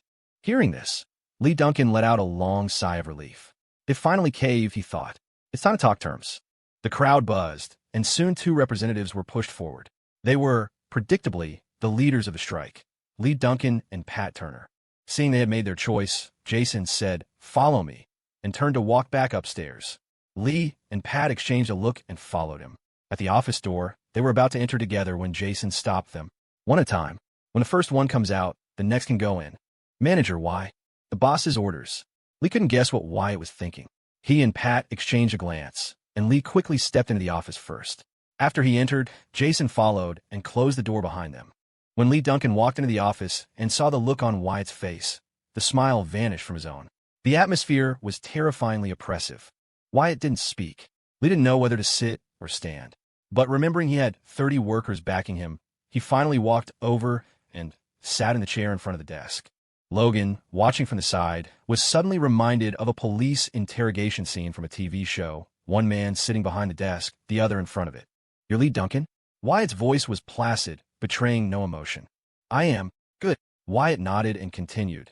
"You can go to the finance department and collect last month's salary." Lee's face fell. Logan and Jason frowned instantly. "Mr. Evans, what? What do you mean?" "I mean, you incited a public disturbance, and the company is now firing you. You can collect your pay and leave." After a beat, Wyatt added a final, soul-crushing blow. "Oh, and Jason, tell finance not to issue his bonus for last month. A bonus isn't part of the base salary. Even if he takes it to arbitration, we're in the right." Lee's fingers began to tremble. He had expected to come up and negotiate a raise. He never, ever imagined that before his seat was even warm, Wyatt would fire him on the spot. "Mr. Evans, you can't do this. It's almost the new year. It's a terrible time to be looking for a job." Wyatt finally smiled, a smile dripping with mockery. "Deadless Robotics is the smallest company I own, so the factory is on strike? Big deal. I'll just postpone the launch until next year. Besides, you are you, and they are they. Do you really think you speak for everyone?" With that, Wyatt gave Jason a look. Jason, who had long been fed up with troublemakers like Lee, immediately stepped forward. "Lee, let's go. What are you still sitting here for?" Lee's lips trembled, but no words came out. He thought he held the factory's lifeline in his hands, but in Wyatt's eyes, it was a trivial matter. He struggled to his feet and walked out of the office like a man who had lost everything. But when he saw Pat Turner still standing outside, he had a sudden realization. This is a trick. He's trying to break us down one by one. Just as the thought hit him, Pat was already walking into the office. Lee hesitated for a moment, then bolted down the stairs, grabbing the workers below and trying to rally them with impassioned, desperate words. Meanwhile, back in the office, Wyatt tapped the desk and pointed to the chair Lee had just vacated. "Have a seat." Pat looked at Logan, then at Jason. Remembering the look on Lee's face, he sat down, feeling deeply uneasy. "You're Pat Turner." "Yes." "Let me tell you something. 2 minutes ago, I fired Lee Duncan. I'm a straightforward person. I don't like to drag things out. So, I'm giving you 2 choices. First, you can join Lee, collect your pay, and leave. Second, you can stay. I'll make you a team lead, and you'll go downstairs and tell the other workers that starting this month, their overtime pay is increasing by $5 an hour. Pat's eyes widened in disbelief. Wyatt smiled at him. "I'm a very busy man. I don't have time to deal with these petty squabbles. So I'll give you 3 minutes to think it over." But Jason told me your wife also works here. You're both still young. I don't know if you're planning on having kids, but raising a child these days is expensive. Some people, their ambition far exceeds their ability. They aim for the sky and end up with nothing, dragging their families down with them. Those people are the real parasites of society. Logan, don't you agree? Logan said awkwardly. There's some truth to that. Pat lowered his head, his hands clenched into fists on his knees. On the surface, he seemed calm, but from Jason's perspective, Pat's feet were already trembling uncontrollably. I want to stay. Hearing the answer he wanted, Wyatt's expression didn't change. He simply nodded. Good. You can go now. Pat slowly rose to his feet, his face pale as he prepared to leave. It's already 11 o'clock, Wyatt instructed. The half day you missed today, you'll make it up on the weekend. Don't worry, I won't make you look bad in front of the others. We'll count this half day as overtime. You'll make more than you usually do in a morning. Thank you, Mr. Evans. After the office door closed, Logan pointed at the computer screen. Lee Duncan was down there talking to the other workers the whole time. Jason immediately stepped forward. That guy has a lot of influence with them. It doesn't matter. Wyatt shook his head. Lee Duncan is no longer an employee of this factory. The others aren't stupid. It's almost the end of the year. It's hard for us to hire. But is it any easier for them to find a job? An extra $5 an hour for overtime is a win for them. No one's going to listen to him. So, if Pat had come in first, he would have been the one fired. Wyatt smiled. He wouldn't have come in first. The instigator was Lee. When I told him to send up representatives, he would have thought we were folding. If he secured a victory, he'd have even more influence over the others. People like that love the spotlight, so he was always going to be the first one in the door. Once Lee was dealt with, handling Pat was easy. He has a family. He has more to lose. A little bit of a carrot, a clear explanation of the stick, and, of course, he'd fall in line. After explaining, Wyatt added, Jason, you're really not suited for management. Any random employee can stand up to you in your own factory. Something like this, so obviously premeditated. Did you really not sense anything beforehand? Jason looked ashamed. Meanwhile, downstairs, when the workers saw Pat emerge, they immediately surrounded the staircase. As Pat walked down, Lee Duncan confronted him. Well, what did they say to you? Pat didn't dare meet Lee's eyes. He looked at the other workers and said, Mr. Evans agreed that from now on, our overtime pay will increase by $5 an hour. And what? Spit it out. And anyone who doesn't want to work here anymore can resign now. Lee, that's not what you said would happen. An extra $5 for overtime. If we work 3 hours of overtime at night, that's $15. Plus Saturdays, that's a few hundred extra a month. Lee Duncan was stunned. He demanded, Pat, you didn't get fired? Pat shook his head. No, Mr. Evans just told me about the overtime pay. He didn't dare tell the whole truth. He and Lee had started this together. Now Lee was fired, and if he admitted that he had chosen to stay, it would make him look like a complete scumbag. But he didn't think he was wrong. He wasn't like Lee. He was married. If he lost his job now, what would he do for the new year? How would he explain it to his family? Lee suddenly exploded.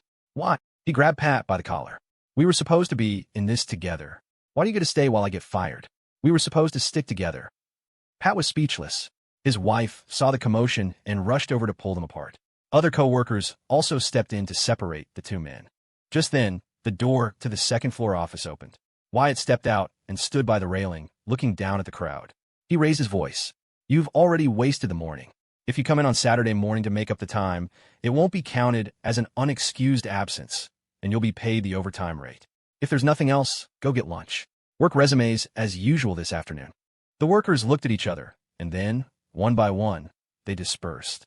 Pat's wife, afraid Lee would cause more trouble for her husband, quickly took his hand and led him away from the factory. Lee Duncan stood alone below, feeling a crushing sense of betrayal and defeat. After giving a few more instructions, Wyatt left with Logan. He didn't spare Lee another glance. Outside the factory, he got in his car and drove back to the C Group headquarters. After Wyatt left, Jason began to replay the morning's events, analyzing every word Wyatt had said and the expression on his face. A cold sweat broke out on his back. He couldn't imagine how he would have performed if he had been the one in that chair. I'm definitely not cut out to be a boss, he muttered to himself. On the way back, Logan asked, Mr. Evans, what if Pat had also chosen to resign this morning, and the others continued to stick together? What would you have done? That was a very small possibility. But if it had happened, I would have given them the raise. Then I would have waited until spring, when it's easier to hire, and brought in dozens of new people. Then I'd replace this entire batch, one by one. Whoa, that's Very capitalist of me. Logan didn't answer. Wyatt laughed. If the strike had been because Jason was exploiting them, my approach would have been different.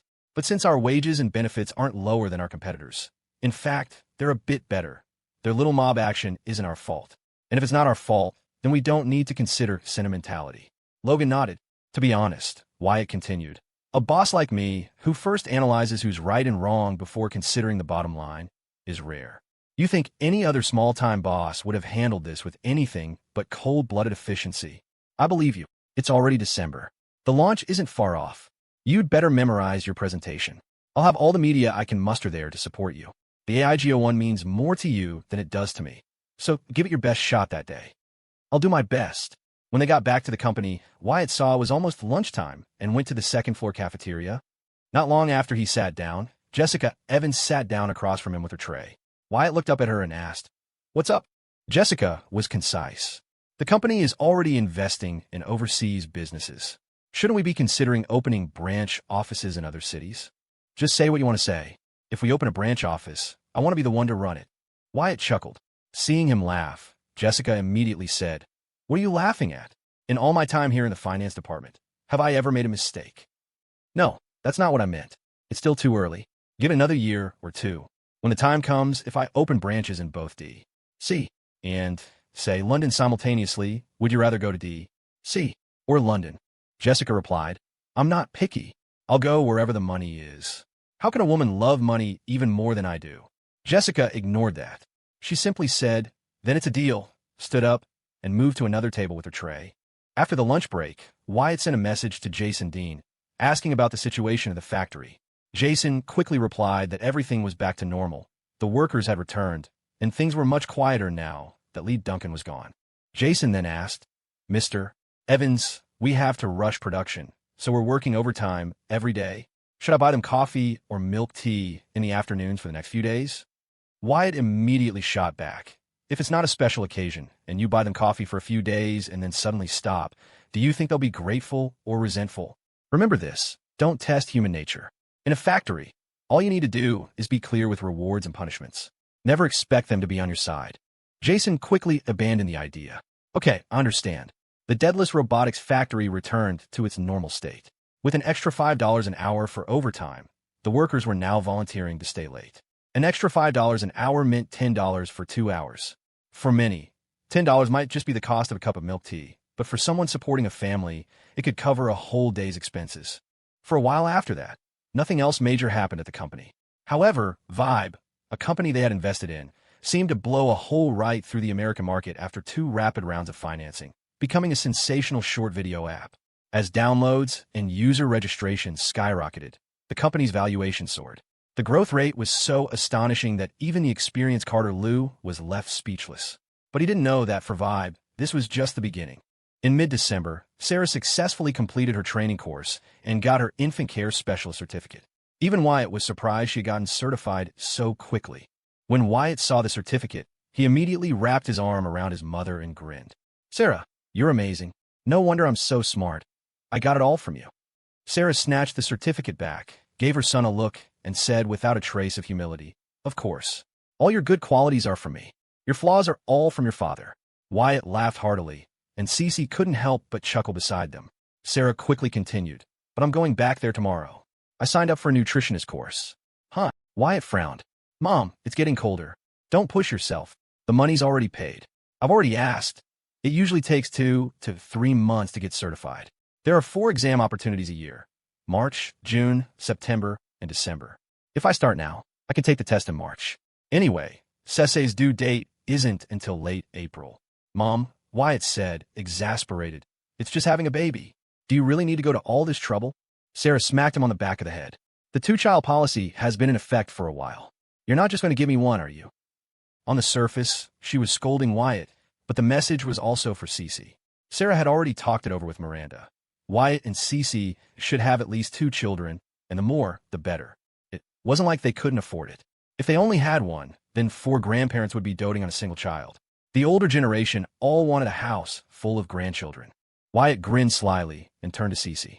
"You hear that? We've got a heavy workload ahead of us." Cece turned away, pretending Wyatt was just a dog barking. Throughout December, Logan was buried in preparations for the product launch. As the day drew closer, he grew increasingly nervous. Even when he went to the bathroom, he'd be staring at the PowerPoint on his phone, rehearsing his speech. Wyatt had long since had the business liaison department contact major tech news outlets. Many had already agreed to send people to the New Year's Day launch event, but the main conference hall could hold over 500 people, and inviting only journalists wouldn't be enough. So, Wyatt naturally thought of the tech reviewers on YouTube.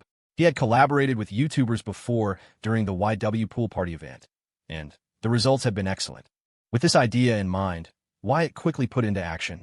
He had his team contact the YouTubers, get their addresses, and send them a pre-release AIGO1. The goal was for them to post review videos to help with online promotion and attract traffic. These YouTubers, who made their living from such videos, were more than happy to oblige.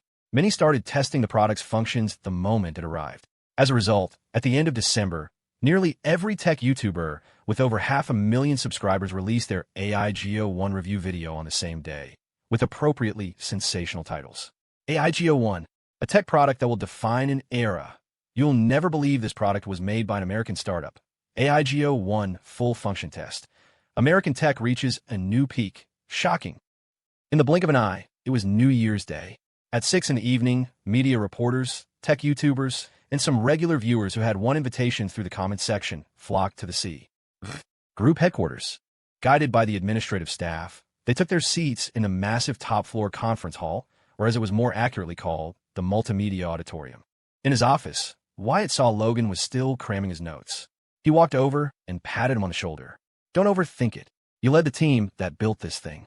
No one knows it better than you. Even if you forget the script, just wing it. You'll be fine. Okay, I'll go up and do the opening. When it's time to introduce the product, you go on. Okay. They didn't have to wait long. Abby knocked and entered. Mr. Evans, it's time. Wyatt nodded and, along with Logan, headed to the auditorium. When the countdown appeared on the massive screen behind the stage and the lights went out, Wyatt, wearing a microphone, walked onto the stage. We know that in today's society, a machine is more than just a tool. Wyatt began with a sweeping opening statement, following the pre-written script. Having participated in all sorts of events, a launch like this was small potatoes for him. He was at ease, unhurried, and after delivering the opening remarks, he handed the stage over to Logan. He returned to his seat in the audience, sitting between Michael, Leo, and Chris. Leo asked first, "All these cameras on you, and you're not nervous? What's there to be nervous about?" Michael chuckled. "Think Logan will do okay?" Wyatt glanced at the stage. "He's been preparing for this all month. He should be fine." On the way over, I told him to take off his glasses. If he can't see the audience clearly, he won't be as nervous. You, my friend, are a goddamn genius. Just as Wyatt had predicted, without his glasses, Logan couldn't see the audience clearly and wasn't as nervous as he'd expected. After his mind went blank for a few seconds, he quickly began to formally introduce the various parameters of the AIGO1. This process lasted for 20 minutes. Then, an AIGO1 walked onto the stage by itself. Under the cameras of a dozen media outlets, Logan began to demonstrate its functions live. Many in the audience were seeing this kind of product for the first time. They screamed and cheered as the robot dog ran, did backflips, followed commands, held conversations, and navigated obstacles on stage. After Logan finished his demonstration, Wyatt returned to the stage to give a summary and, finally, announced the price of the AIGO1. The standard AIGO, without the guide dog function, was priced at $2,888. The AIGO with the guide dog function was priced at $3,488. The entire launch event lasted an hour and 10 minutes. Afterward, Wyatt went straight home. He had no idea that while the event was happening, the head of R&D at a major defense contractor, a company whose name was synonymous with American military power, had watched the entire presentation from beginning to end. That R&D head, the moment he saw a photo of the AIGO1 the day before, had a keen insight. This thing could be combined with a weapon. After watching the full launch, he was even more certain. That night, he stayed up writing a feasibility report. Having worked through the night, he rushed to his boss's office the next morning. "Mr. Zhang, take a look at this. A feasibility analysis report on the development of a combat mechanical dog." "Frank, what is this?" Frank Quinn quickly explained. "Didn't headquarters issue a memo telling us to forecast modern combat models through a technological lens and to empower our products with technology?" "Mr. Zhang, look at these video clips." Frank played the clips from the launch event he had saved the night before, explaining as his boss watched. There's a private company called Deadless Robotics that's developed this robot dog called AIGO. It not only incorporates artificial intelligence, but has a ton of other features, like obstacle avoidance, stationary jumping, and intelligent following. Mr. Zhang, if we mount a weapon on this product and embed our latest generation of coordinated combat systems, just imagine the effect it could have. Mr. Zhang's eyes lit up. He clearly recognized the report's potential. I'll submit this report to the higher-ups immediately. If they approve, our first step would be to contact Deadless Robotics, right? Correct. There are many patents involved. If we could acquire the company, the R&D for this project would be much faster. I'm heading upstairs. Wait for my news. Got it. The debut of the AIGO-1 caused a huge stir in the tech world. But given its price point, most people were merely curious. The ones willing to actually spend the money were either tech enthusiasts or people for whom money was no object. Wyatt had anticipated this. Companies like Arc Interactive and Crimson Media were essentially internet companies, making fast money. Deadless Robotics, however, was an industrial company. Its purpose was never just about money. So, after the launch, Wyatt didn't worry too much about the follow-up. During the New Year holiday, Miranda and Charles came to New York City from Philadelphia. As for David, he stayed behind in Riverwood, as the villa there was nearing completion and needed someone to oversee things. Wyatt finally got to enjoy the treatment of being the man of the house. Before, he was always at Cecil's beck and call, but with Charles around, he no longer had to be the resident errand boy. Charles was far more attentive than he was. Knowing Miranda was in town, Elaine Young brought her son, Evan, over the next morning. The three of them cooked up a huge feast, and with little Evan there, lunch was a lively affair. Shouldn't little Evan be starting preschool soon? Miranda asked. Elaine nodded. Yes, I'm looking. There's a pretty good private school. The boarding and food are decent, and the teachers are all very patient. It's just that the tuition is a bit steep, over $60,000 a semester. Well, you can't put a price on peace of mind, right? After the new year, I'll put him in a pre-K class and see. If he doesn't make a fuss, he can start preschool. Wyatt patted Evan's head. Preschool is full of cute little girls. How could he possibly make a fuss? Cece shot Wyatt a glare. Just eat your food. Wyatt gave a sheepish grin and finished his meal in a few bites. He sat on the sofa, scrolling through short videos about the AIGO-1. As he scrolled, little Evan sat down next to him, his eyes glued to Wyatt's phone with rapt attention. Remembering that Sarah had bought a lot of winter jujubes that morning, Wyatt put down his phone and called out to Cece, "Honey, you look like you're about to pop." The moment Wyatt said it, the whole family froze, staring at him. Cece's eyes narrowed into a dangerous glare. "One of these in your mouth," Wyatt quickly finished, holding up a large jujube with a grin. He realized his mistake. "Because you love them, and they're big. Go wash some, will you?" Cece let out a breath, rolling her eyes but pretending nothing had happened. Miranda and Sarah were cleaning up, so in the end, it was Charles who found a fruit bowl and washed some of the dates. Wyatt crossed his legs, eating dates and scrolling through videos. He noticed Evan staring at him and finally said, "What are you looking at me for? Eat." Only then did little Evan grab a jujube and start eating with relish. The big one and the little one ate with great enthusiasm, and in no time, only 2 jujubes were left in the bowl, one big, one small. Wyatt put down his phone and rubbed his eyes. Feeling playful, he smiled and asked, "There are only 2 left. I want one. Do you want a big one, or do I?" Evan turned to look at Elaine, who didn't respond, wanting him to make his own decision. After a moment's thought, Evan picked up the bigger jujube, held it in his hand, and offered it to Wyatt. Seeing this, Elaine's lips curved into a smile. Cece saw it too and was about to praise him, so considerate, when Wyatt lightly smacked Evan on the head. "Next time, if you want something, you eat your fill first. Sharing is giving away what you don't need, not giving away what you want." "Never mind. You wouldn't understand this now, anyway." Wyatt took the big jujube and tossed it into his mouth. Cece, seeing this, grabbed a throw pillow and chucked it at Wyatt's head. "Have you no shame? Stealing from a child. This is a conversation between us guys." Wyatt shot back. "What's a woman butting in for? Shoo, go away." Cece couldn't be bothered with him. "Evan, come on. I'll wash you some more dates."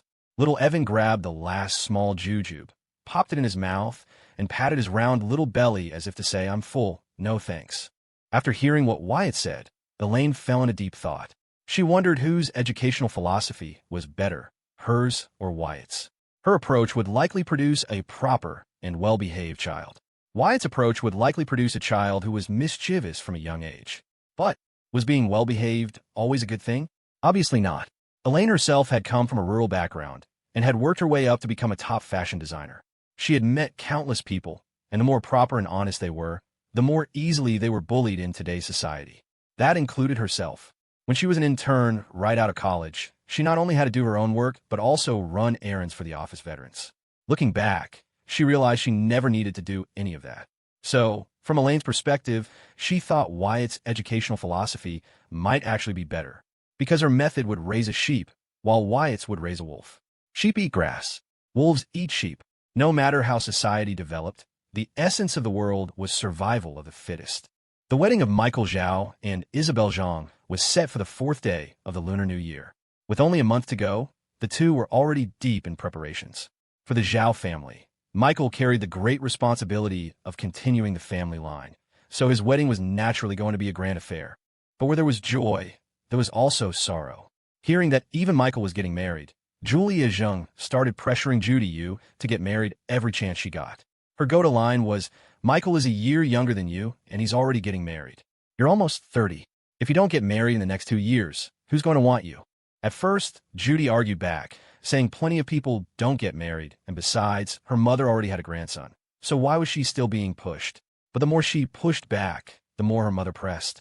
Eventually, she grew numb to it and stopped arguing, spending all her time at the beauty center and only coming home at night. Still, seeing everyone around her getting married gave Judy a sense of crisis.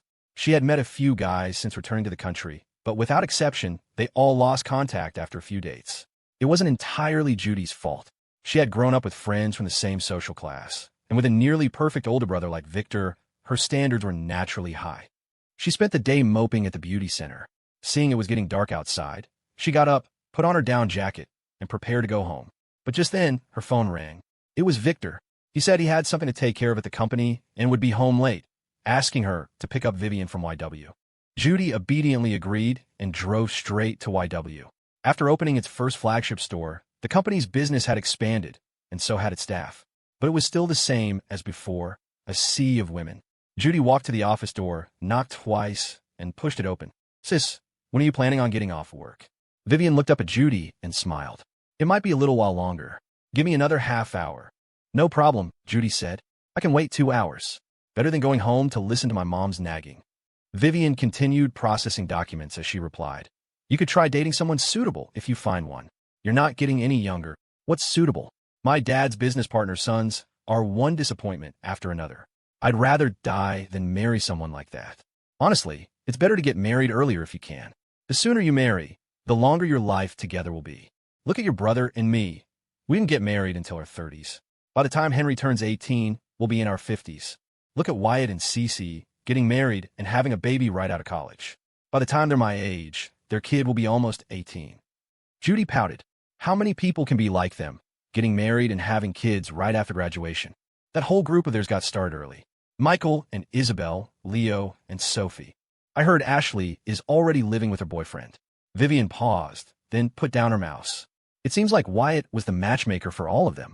How about I mention it to Wyatt and have him keep an eye out for you? I don't want that. Seeing Judy's proud little expression, Vivian said with a mischievous grin, You sure? Vivian saw right through her. If you agree, I'll talk to him. You could just pretend you don't know anything about it. Ugh. Vivian found it amusing. There's no one else here. You're going to be shy in front of me. Judy feigned indifference. Fine. But just so we're clear, my standards are very high. As long as you agree. Washington, D.C. In the R&D head's office.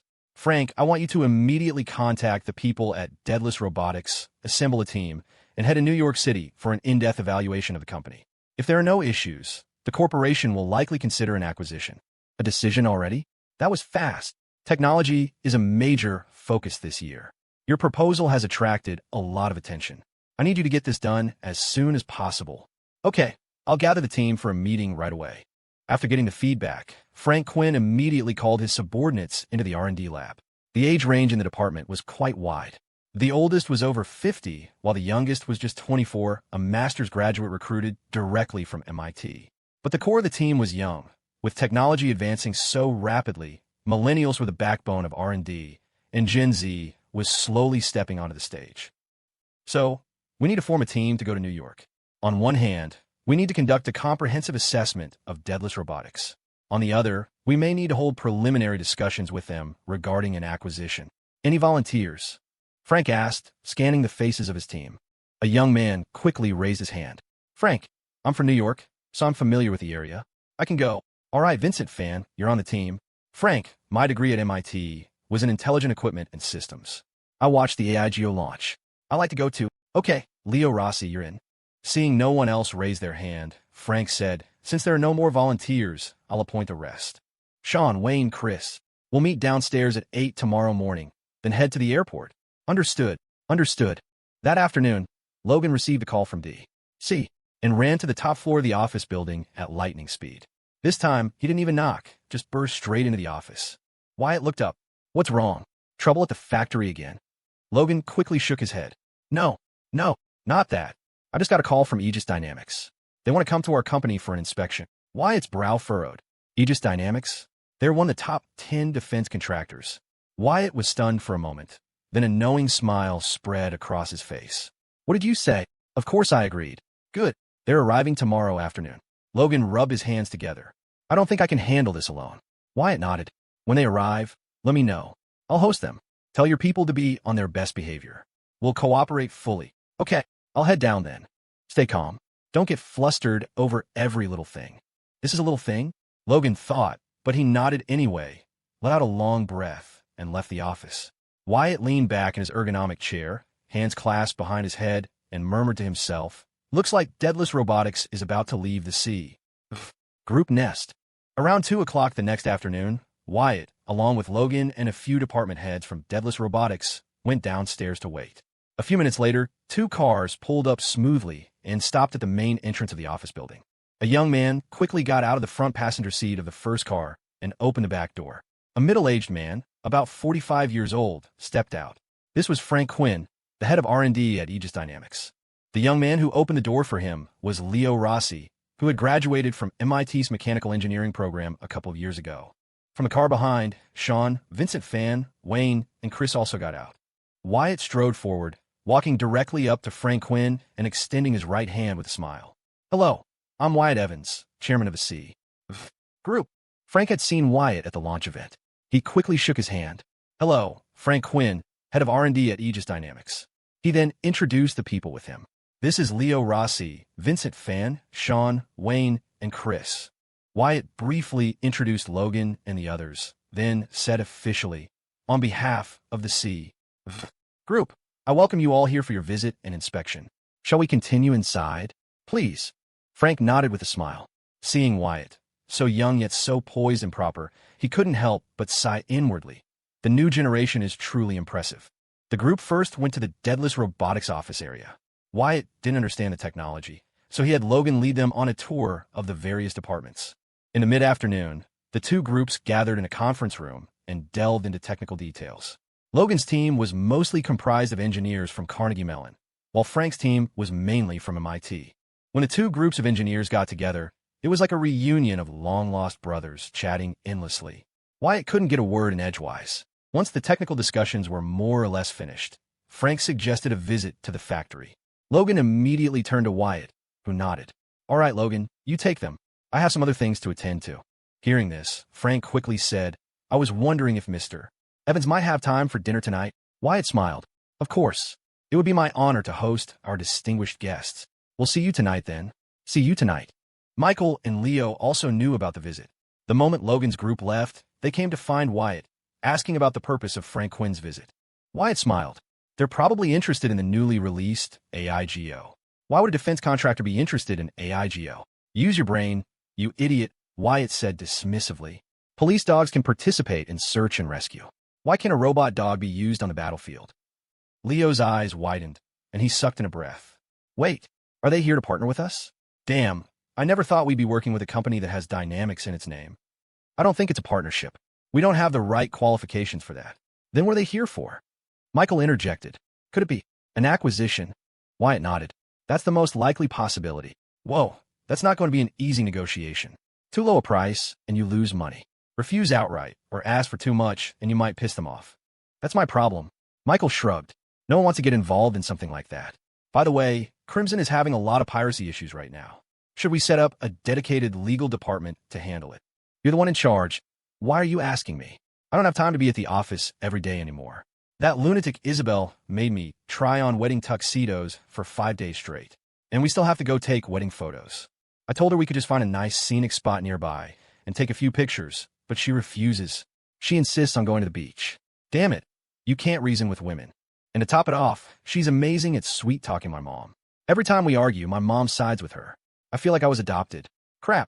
Wyatt and Leo exchanged a look and shared a knowing smile. Seeing them, Michael got agitated. Wyatt, you son of a bitch, you're laughing too? I'm living like a whipped dog at home, and it's all your fault. Wyatt didn't say anything. Leo, however, chimed in, well, Mr. Zhao, it's not too late to break up. Michael rolled his eyes. We've been together this long. I'll just live with it. I'm used to it anyway. He waved his hand and left the office. Leo laughed. Those two really are a match made in heaven. He's just talking tough, Wyatt said. If a guy like Michael didn't have a woman to keep him in line, who knows what he'd turn into? Besides, does a man quit smoking for someone he doesn't love? That evening, at a reasonably priced restaurant near the office, Wyatt, Logan, Frank, and their teams met at the entrance and were shown to a large private room. Logan and Frank had spent several hours at the factory that afternoon, so Frank had already gotten a good grasp of the company's basic situation. After ordering, Frank initiated the conversation. I heard that when you first founded Deadless Robotics, Mr. Evans, it was completely on a whim. A whim is a bit of an exaggeration. At the time, it was mainly because I saw potential in Logan. I've always had a hands-off approach with Deadless. It wasn't until the product was developed that I started paying more attention. Looking at it today, the initial investment wasn't a waste. Although AIGO sales are average, it has at least pushed domestic robotics a big step forward. I've seen some foreign media paying attention to us. As a consumer product, the AIGO one is clearly ahead of its time. Not many families are willing to spend $2,000 or $3,000 on such a product. But if it could be combined with weaponry, it could very well change the future of warfare. Frank continued, getting to the point. The reason for our sudden visit is that after watching the AIGO-1 launch, I wrote a feasibility report on developing a combat mechanical dog. The report generated a lot of buzz internally. So, our main purpose here, besides getting a look at Deadless Robotics, is actually to express our corporation's interest in acquiring it. I wonder what your thoughts are, Mr. Evans. Wyatt was prepared, but we just had our launch event. At this time, Frank quickly interrupted. We've already thought about that. If you agree to the acquisition, we can give you a 6-month buffer period. During this time, we'll send people over to participate in R&D. Only after 6 months will we consider moving Deadless Robotics to our headquarters. Logan listened from the side, his heart pounding. Am I about to be drafted? Wyatt didn't give an immediate answer. He looked at Logan. Logan, what are your thoughts? Logan stammered, I'll follow your lead, Mr. Evans. Wyatt nodded with a smile, then said, in that case, let me sleep on it. I'll give you an answer tomorrow, Frank. No problem. With the business out of the way, Wyatt started to get curious. He asked with a smile, Frank, in a company like yours, are the teams really this young? It's the trend. Technology is developing faster and faster. Even I can't keep up with the times anymore. Millennials are the backbone of our company. These two young men next to me, for instance, are both MIT graduates. They're Gen Z, and they're already involved in the most critical R&D work. Wyatt glanced at Vincent Fan and Leo Rossi, sitting beside him, and changed the subject. As the dinner wound down, Cece happened to call, urging Wyatt to come home. Wyatt used it as an excuse to leave the restaurant. He hadn't mentioned the visit from the defense contractor to Cece, so the moment he got home, he was subjected to an interrogation. Why are you so late tonight? I was out to dinner, Wyatt answered meekly. A major defense contractor came to visit the company. They're big shots, couldn't be rude. Then why didn't you tell me beforehand? Cece's belly was getting bigger, and she was going out less and less. Now in her 3rd trimester, she was acting more like a little girl, prone to pouting and being a bit unreasonable. Wyatt took off his coat and walked into the living room. You don't need to worry your pretty little head about company business. Where's Mom? She went upstairs. Then why aren't you in bed? Cece shot him a glare. I was waiting for a certain jackass. Wyatt, torn between laughter and exasperation, sat down next to her and wrapped his arms around her shoulders. He whispered sweet nothings for a while, but Cece remained in her pouty state. All right, Wyatt sighed. Tell me what I have to do to make you not angry. Cece thought for a moment, a mischievous glint in her eye. 2 choices. I'm listening. First, get on your knees and sing, I Will Always Love You. Second, call me Daddy. What? Wyatt's eyes went wide. Isn't that a little excessive? Cece huffed. Excessive? Weren't you the one who came up with it? Is there a third option? No. Pick one. Wyatt felt that singing the power ballad was too humiliating for any self-respecting man, but calling her daddy wasn't much better. After much deliberation, he passed on both options. He leaned in close and whispered in Cecil's ear in a husky voice, "Baby, I was wrong. It won't happen again." The term of endearment, baby, might be common for other couples, but Wyatt rarely used it. Hearing it now, Cece felt a rush. The blood sped through her veins. She pouted her lips, but ultimately forgave him. She stood up and said, "Don't let it happen again," before heading upstairs to bed. Wyatt quickly got up, took her hand, and slowly walked her back to the master bedroom. The night passed peacefully. The next day, after returning to the office, Wyatt called Frank Quinn and invited his team over. Frank knew this meant Wyatt had made a decision, so he quickly led his people back to the sea. Group building. In the office, Wyatt first poured everyone a cup of tea, then said something that left them all speechless. "I am willing to hand over Deadless Robotics to Aegis Dynamics, free of charge. But I have one condition." "Free of charge?" Frank suppressed his excitement and quickly asked, "What condition?" "I want you to hold a public acquisition signing ceremony in Washington, D.C. I want everyone in the industry to know that I gave Deadless to you for free." There's an old saying, the world bustles for profit, but the powerful maneuver for influence. This time, I want influence, not profit. As an R&D head, Frank didn't have much authority in this area. Even though he knew the request wasn't outrageous, he still said he needed to consult his superiors. Wyatt knew these large organizations were tangled in red tape, so he didn't mind. Frank stepped out of the room. 5 minutes later, he returned and nodded at Wyatt. "Your request has been approved by the higher-ups." "Good. Then you can arrange the process. My team will cooperate fully. But as we agreed yesterday, Deadless will remain in New York for another 6 months." "No problem. I cleared that with the company last night." "Mr. Evans, I am truly surprised you made such a choice. Both as a representative of my corporation and as an individual, I greatly admire you." Wyatt stood and extended his right hand. "I hope Deadless Robotics, under your company's leadership, will fulfill its proper potential." Frank stepped forward and shook his hand with a smile. "It certainly will." And just like that, Frank Quinn quickly completed the inspection mission assigned by his corporation. But while they had arrived as a team of 6, only 4 were leaving. The 2 who stayed behind were Vincent Fan and Leo Rossi. Vincent was from New York and knew the city well. Leo Rossi was his fellow MIT alumnus, and his expertise was a perfect fit for the upcoming R&D work. They were just the vanguard. After the signing ceremony, D.C. would certainly send more people over. Somehow, news of the deal spread. Many people couldn't understand why Wyatt would do it. If he were to sell Deadless Robotics, he could certainly get a handsome price. To just give it away for free seemed like coming away with nothing. But some people understood. Victor Yu, hearing the news from somewhere, was full of praise for Wyatt's decision. When you get to a certain level in business, reputation often becomes more important than profit. Even Richard Yu, upon hearing about it, nodded repeatedly. That young man, to be able to make such a decision at his age, is truly remarkable. Vivian smiled. He was born to be a businessman. Victor laughed. "Vivian, ask him if he's home. If he is, let's go over this afternoon." Vivian nodded and sent a message to Cece, who replied instantly. After lunch, Victor and Vivian were about to leave when Vivian specifically asked, "Judy, are you coming?" Judy, afraid Vivian would bring up the topic of finding her a boyfriend again, quickly refused. Julia Zhang immediately scolded her. "You just lie around the house on your days off. A lazy person like you will never find a boyfriend." Judy scoffed and stormed upstairs. When Victor and Vivian arrived, Wyatt had just gotten back from dropping Sarah off at her class. Sitting down in the living room, Victor and Wyatt started talking about Deadless. Wyatt explained casually, Deadless has only released one product so far. At best, it would sell for 1 or 200 million. Rather than haggling over the price, it's better to be generous and give it away. Consider it a contribution to the country. Victor saw right through him. "You can fool others with that line, but you can't fool me. The signing ceremony is in D.C. When the news breaks there, your story will be told.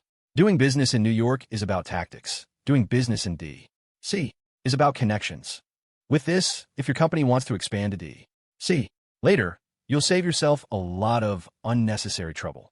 Giving away Deadless is like buying a key to unlock the D.C. market." "Victor, you shouldn't say it out loud if you know. It'll ruin my image." "Huh?" Cece wasn't the least bit curious about what Victor and Wyatt were discussing. She was busy complaining to Vivian about the symptoms of her 3rd trimester, getting up more often at night, feeling bloated every morning.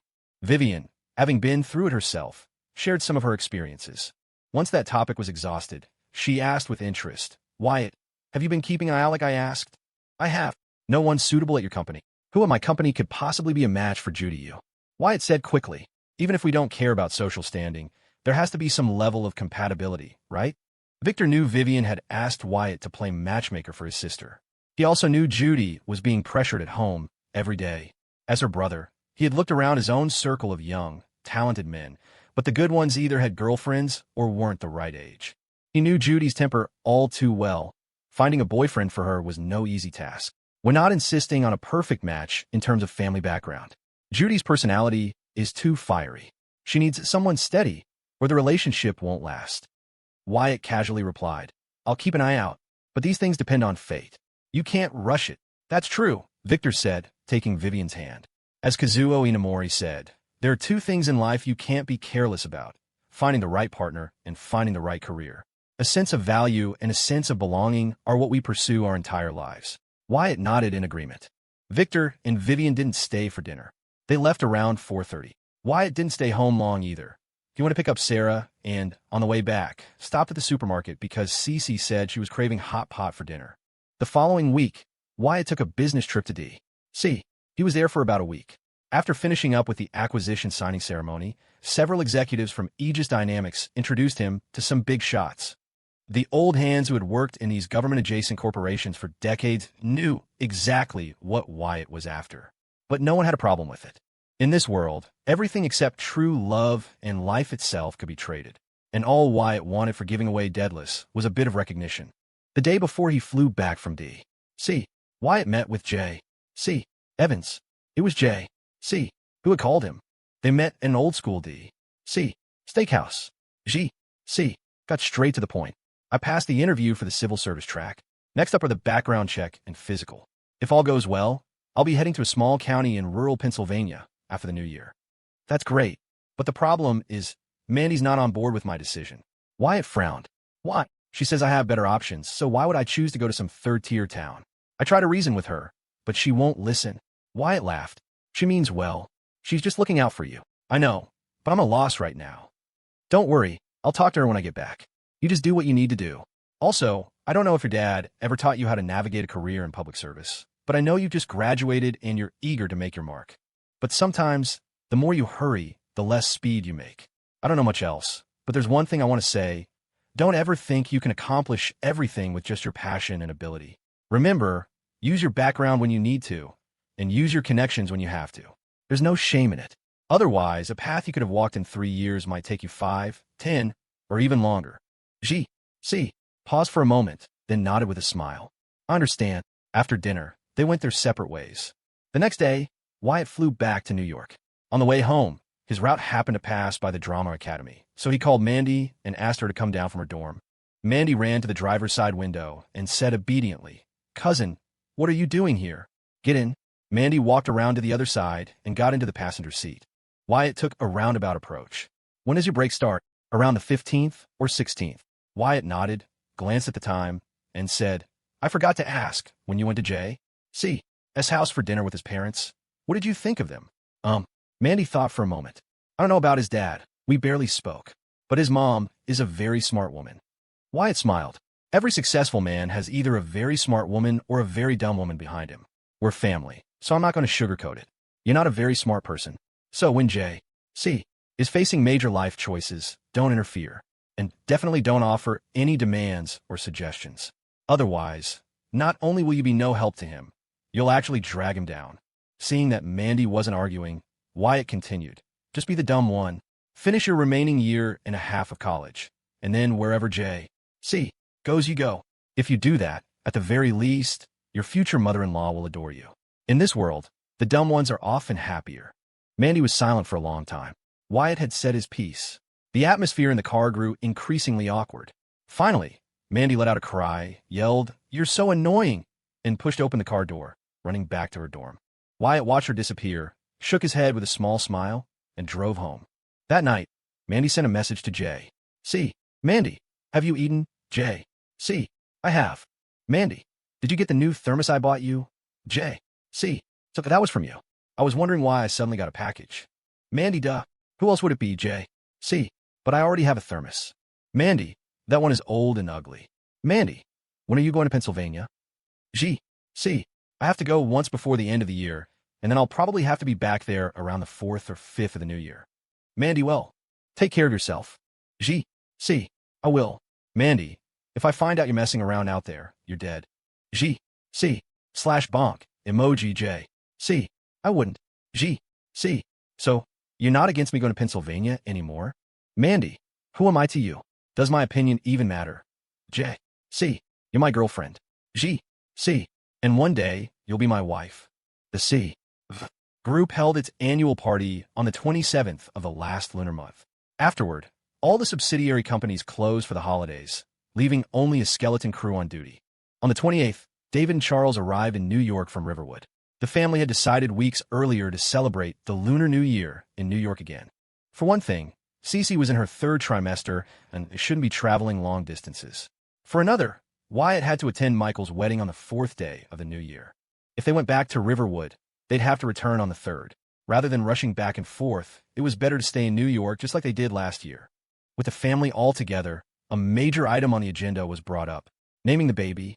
The moment Sarah mentioned it, Charles pulled out his phone and showed them a list of auspicious names he had found online for Wyatt to consider. Wyatt saw they were all 3-syllable names, either too common or too flowery. He mentally vetoed them all, but didn't say so. Instead, he just said, "Actually, I've already thought of names." At this, the whole family turned to look at him. "What are they?" Cece asked. Wyatt smiled. "Most kids' names these days are 3 syllables, some even 4. I want to go with 1 syllable. If it's a boy, I want to name him Ian." In ancient times, the name meant a person of talent and virtue. David asked eagerly, "And if it's a girl?" David's biggest regret in life was probably not having a daughter. Although he always said boys and girls were the same, Wyatt knew that in his heart, a granddaughter would definitely rank higher than a grandson. Wyatt replied, "If it's a girl, I just want her to be happy. So her name will be Joy. We'll call her Ellie." With that, Wyatt immediately called out, "All in favor of these names, raise your hand." Swish, swish, swish. The 5 people beside him quickly raised their hands. Celebrating the new year in a big city wasn't as lively as in a small town, but the necessary traditions were still observed. On New Year's Eve, the family started preparing the feast in the morning. David was originally helping, but he was so clumsy that he was quickly kicked out of the kitchen by Sarah. David was used to it. He got scolded at home all the time.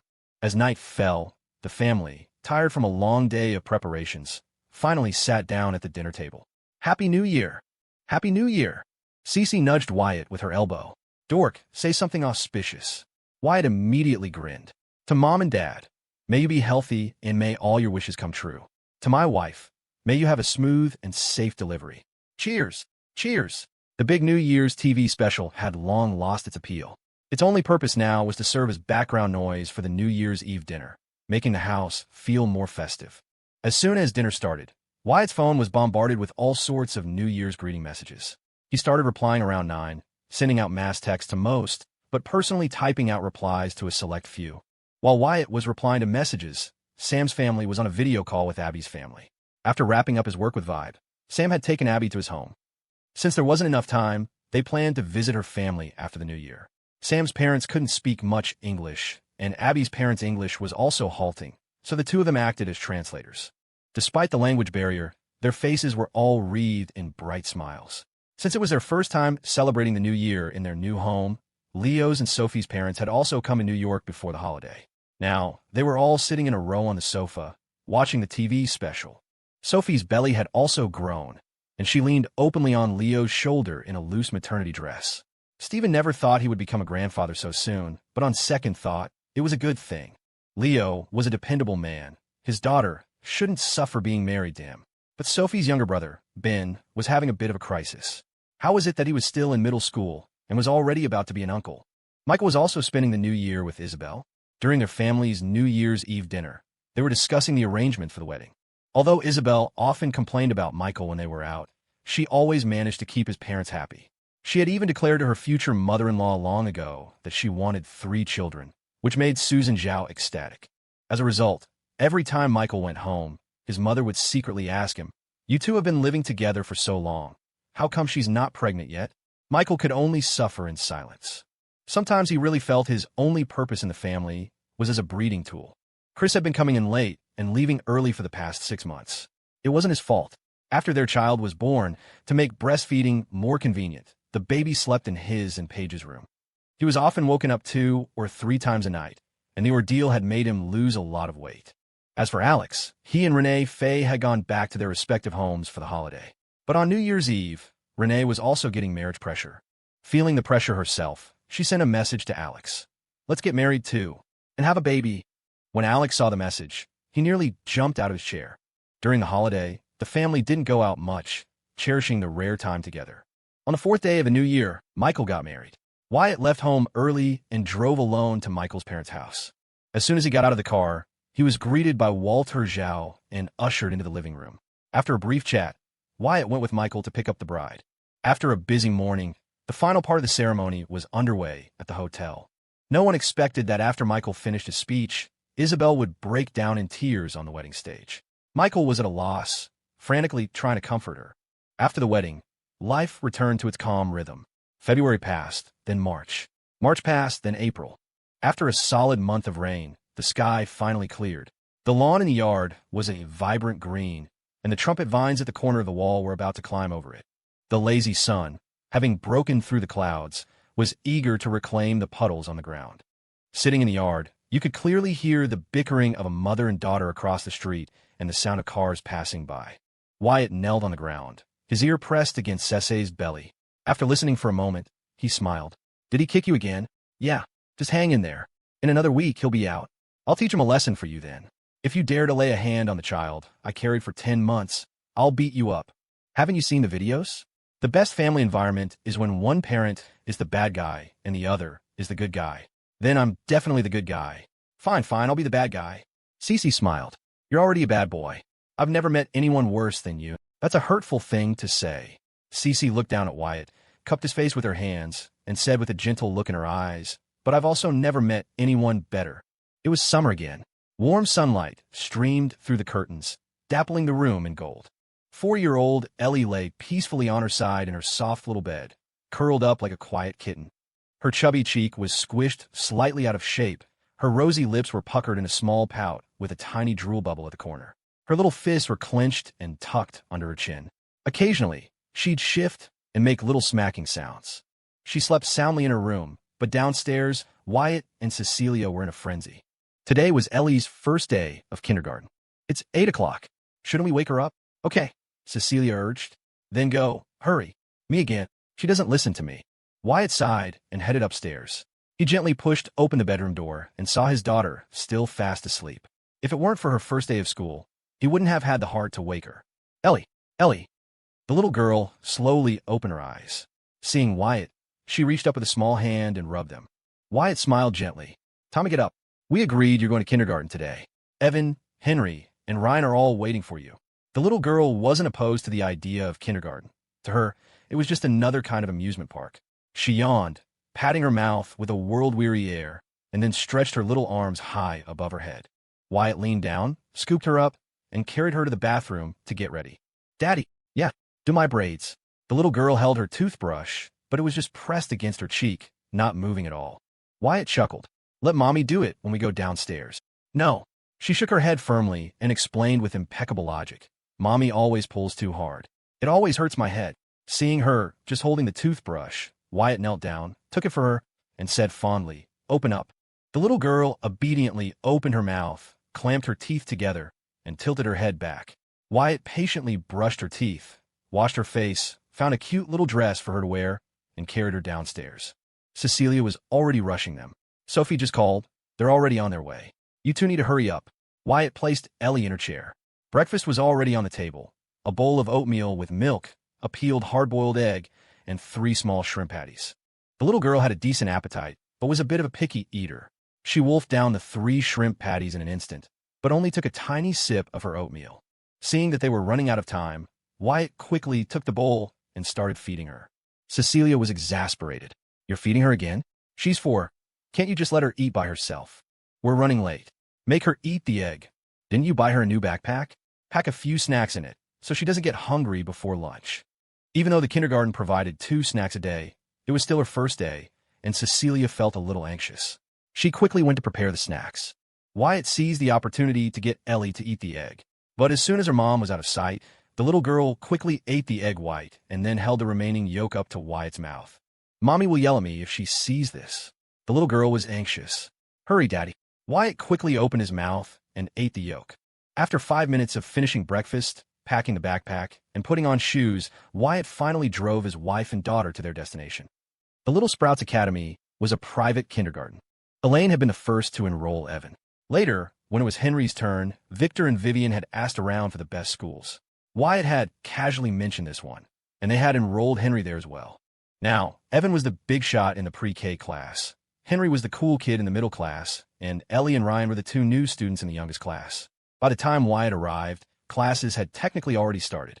But since it was the first day for the little ones, the classroom was still sparsely populated, with the teacher doing her best to soothe each child's nerves.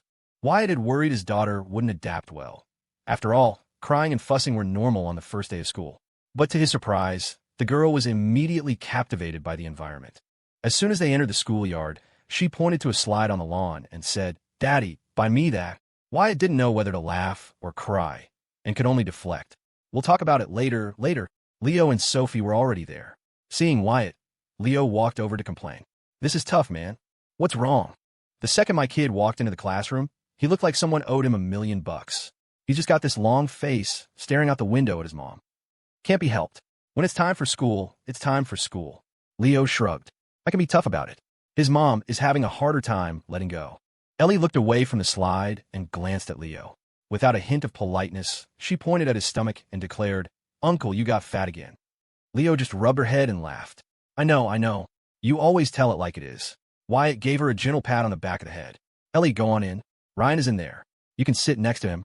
Ellie nodded and curiously walked into the classroom. The teacher was about to greet her, but Ellie spotted Ryan and marched straight to the seat beside him. "Your daughter is certainly brave." "She is. Looks like she gets her personality from you." Wyatt shook his head and sighed. "When it comes to personality, I was hoping she'd be more like Cece. She's a girl, after all." Sophie joined in. "I wish she and my Ryan could swap." Wyatt leaned closer to the window to take a look. Sure enough, little Ryan was still staring forlornly out at Sophie, looking like he was on the verge of tears. This kindergarten had about 15 to 20 kids per class. Ellie's class had only 16, which made 4 neat rows of 4. The classroom was spacious, with a large area at the back that was probably used for games. Seeing that most of the kids had arrived, the teacher walked to the front to get things started. Wyatt pulled Sophie and Leo aside. "All right, stop watching. Are you two planning to stand outside the classroom all day?" Leo nodded and said to Sophie, "Let's go home." Sophie was reluctant. "Maybe just a little longer?" As it turned out, less than 2 minutes later, inside the classroom, Ryan, no longer able to see his mother, started crying without warning. Many of the other children, their initial excitement having worn off, heard him and joined in the chorus of wails. Wyatt snuck over to a corner of the window and peeked at his daughter. He saw her looking at the surrounding kids as if they were a bunch of idiots and felt a wave of relief.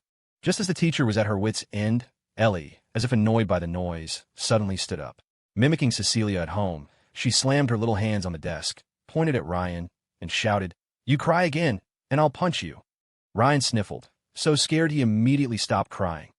Outside the window, Wyatt chuckled. Leo and Sophie were dumbfounded. Hearing the classroom quiet down again, Wyatt pulled Cecilia away from the kindergarten. He dropped her off at home before heading to the office alone. 3 years had passed in the blink of an eye.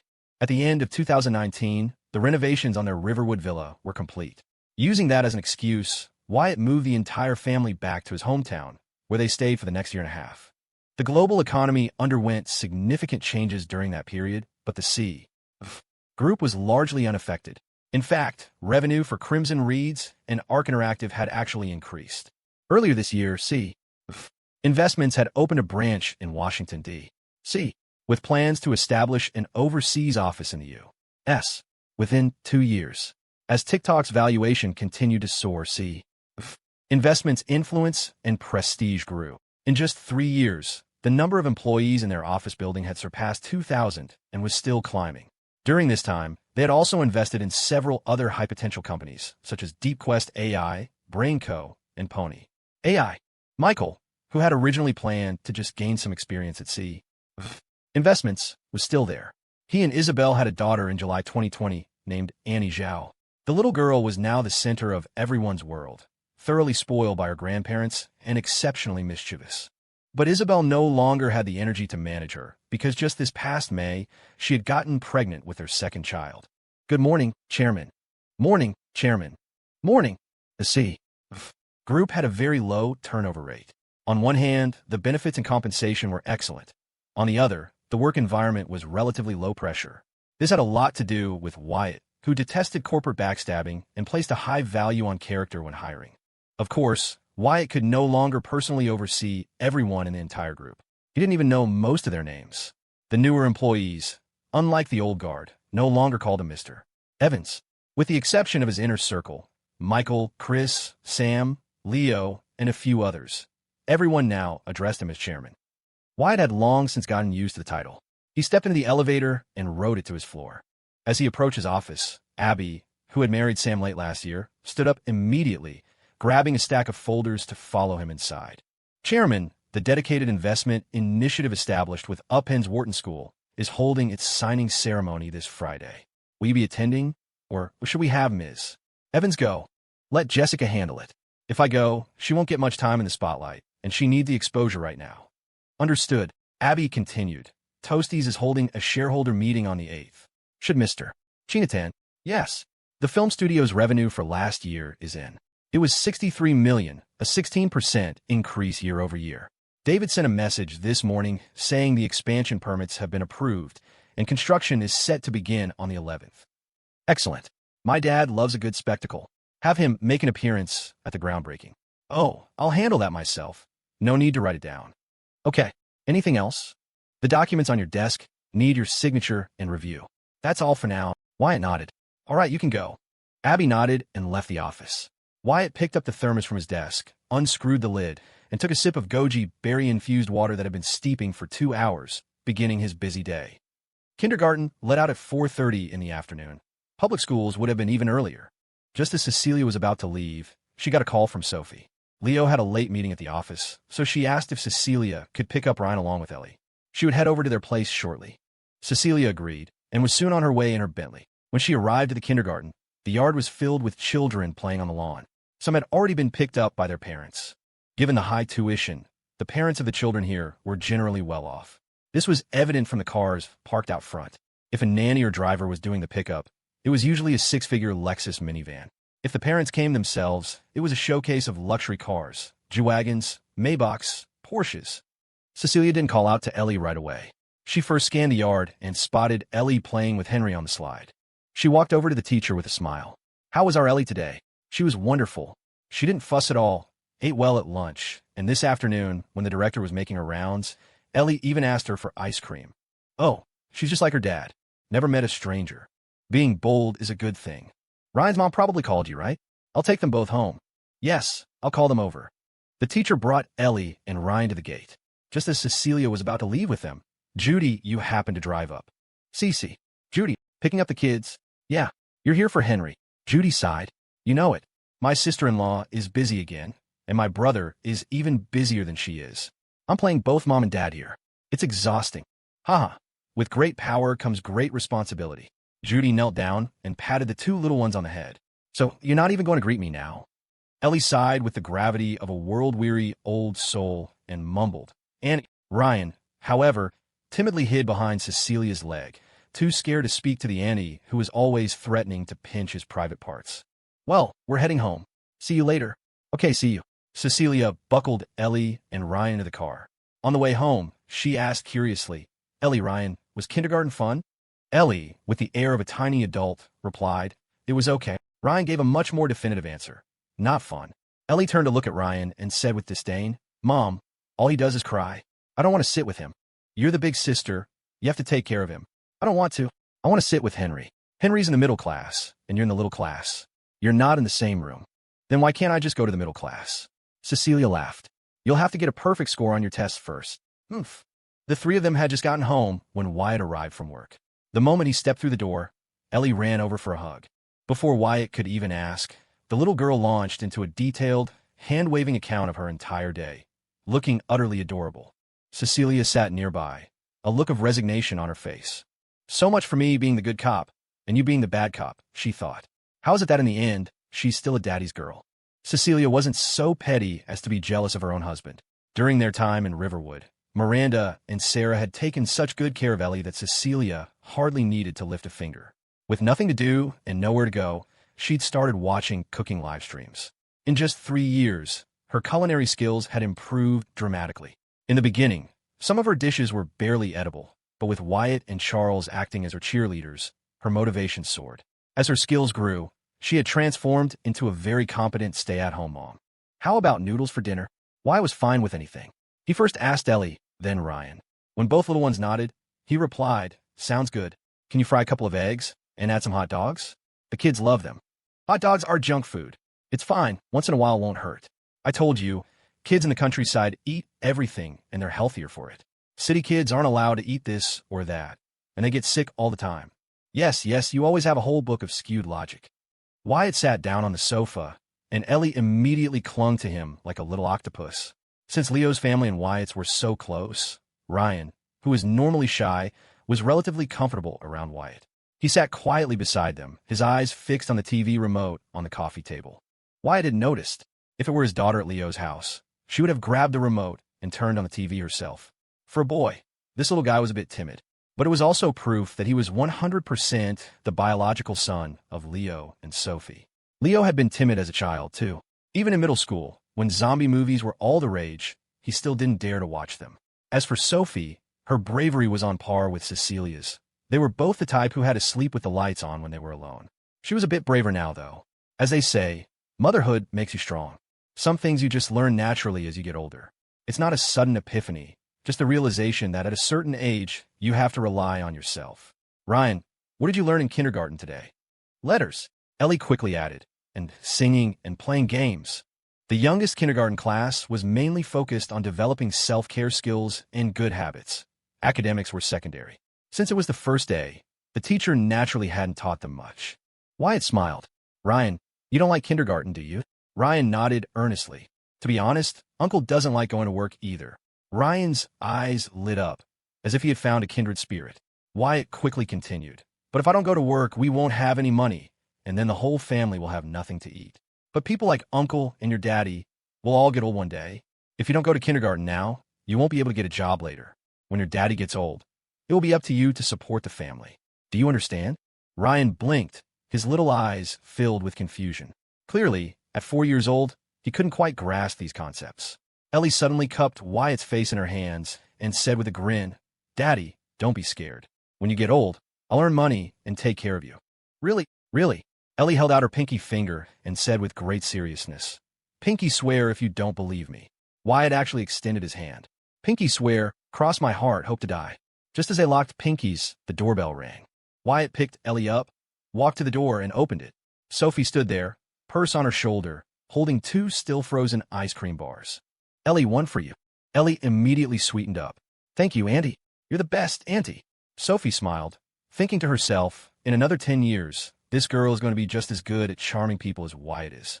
"Sophie, you're here." "Yep. What are you making in the kitchen?" "Noodles. Is there enough for me? What do you think?" A short while later, the noodles were ready.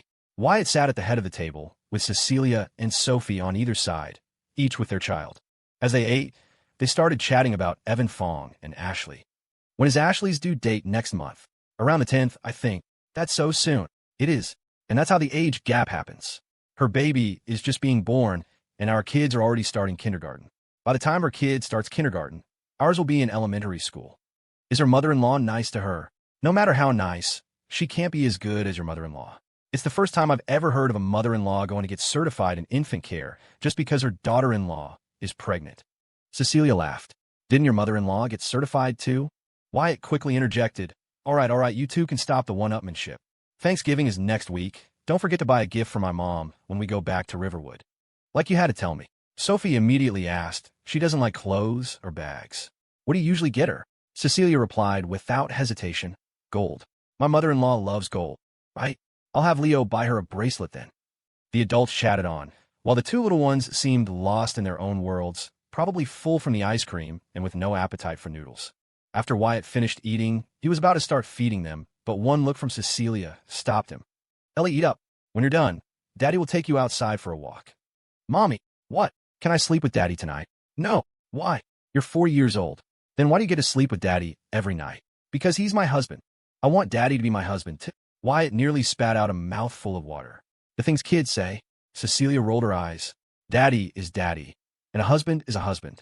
Your Daddy is already my husband, so he can't be your husband. Not fair.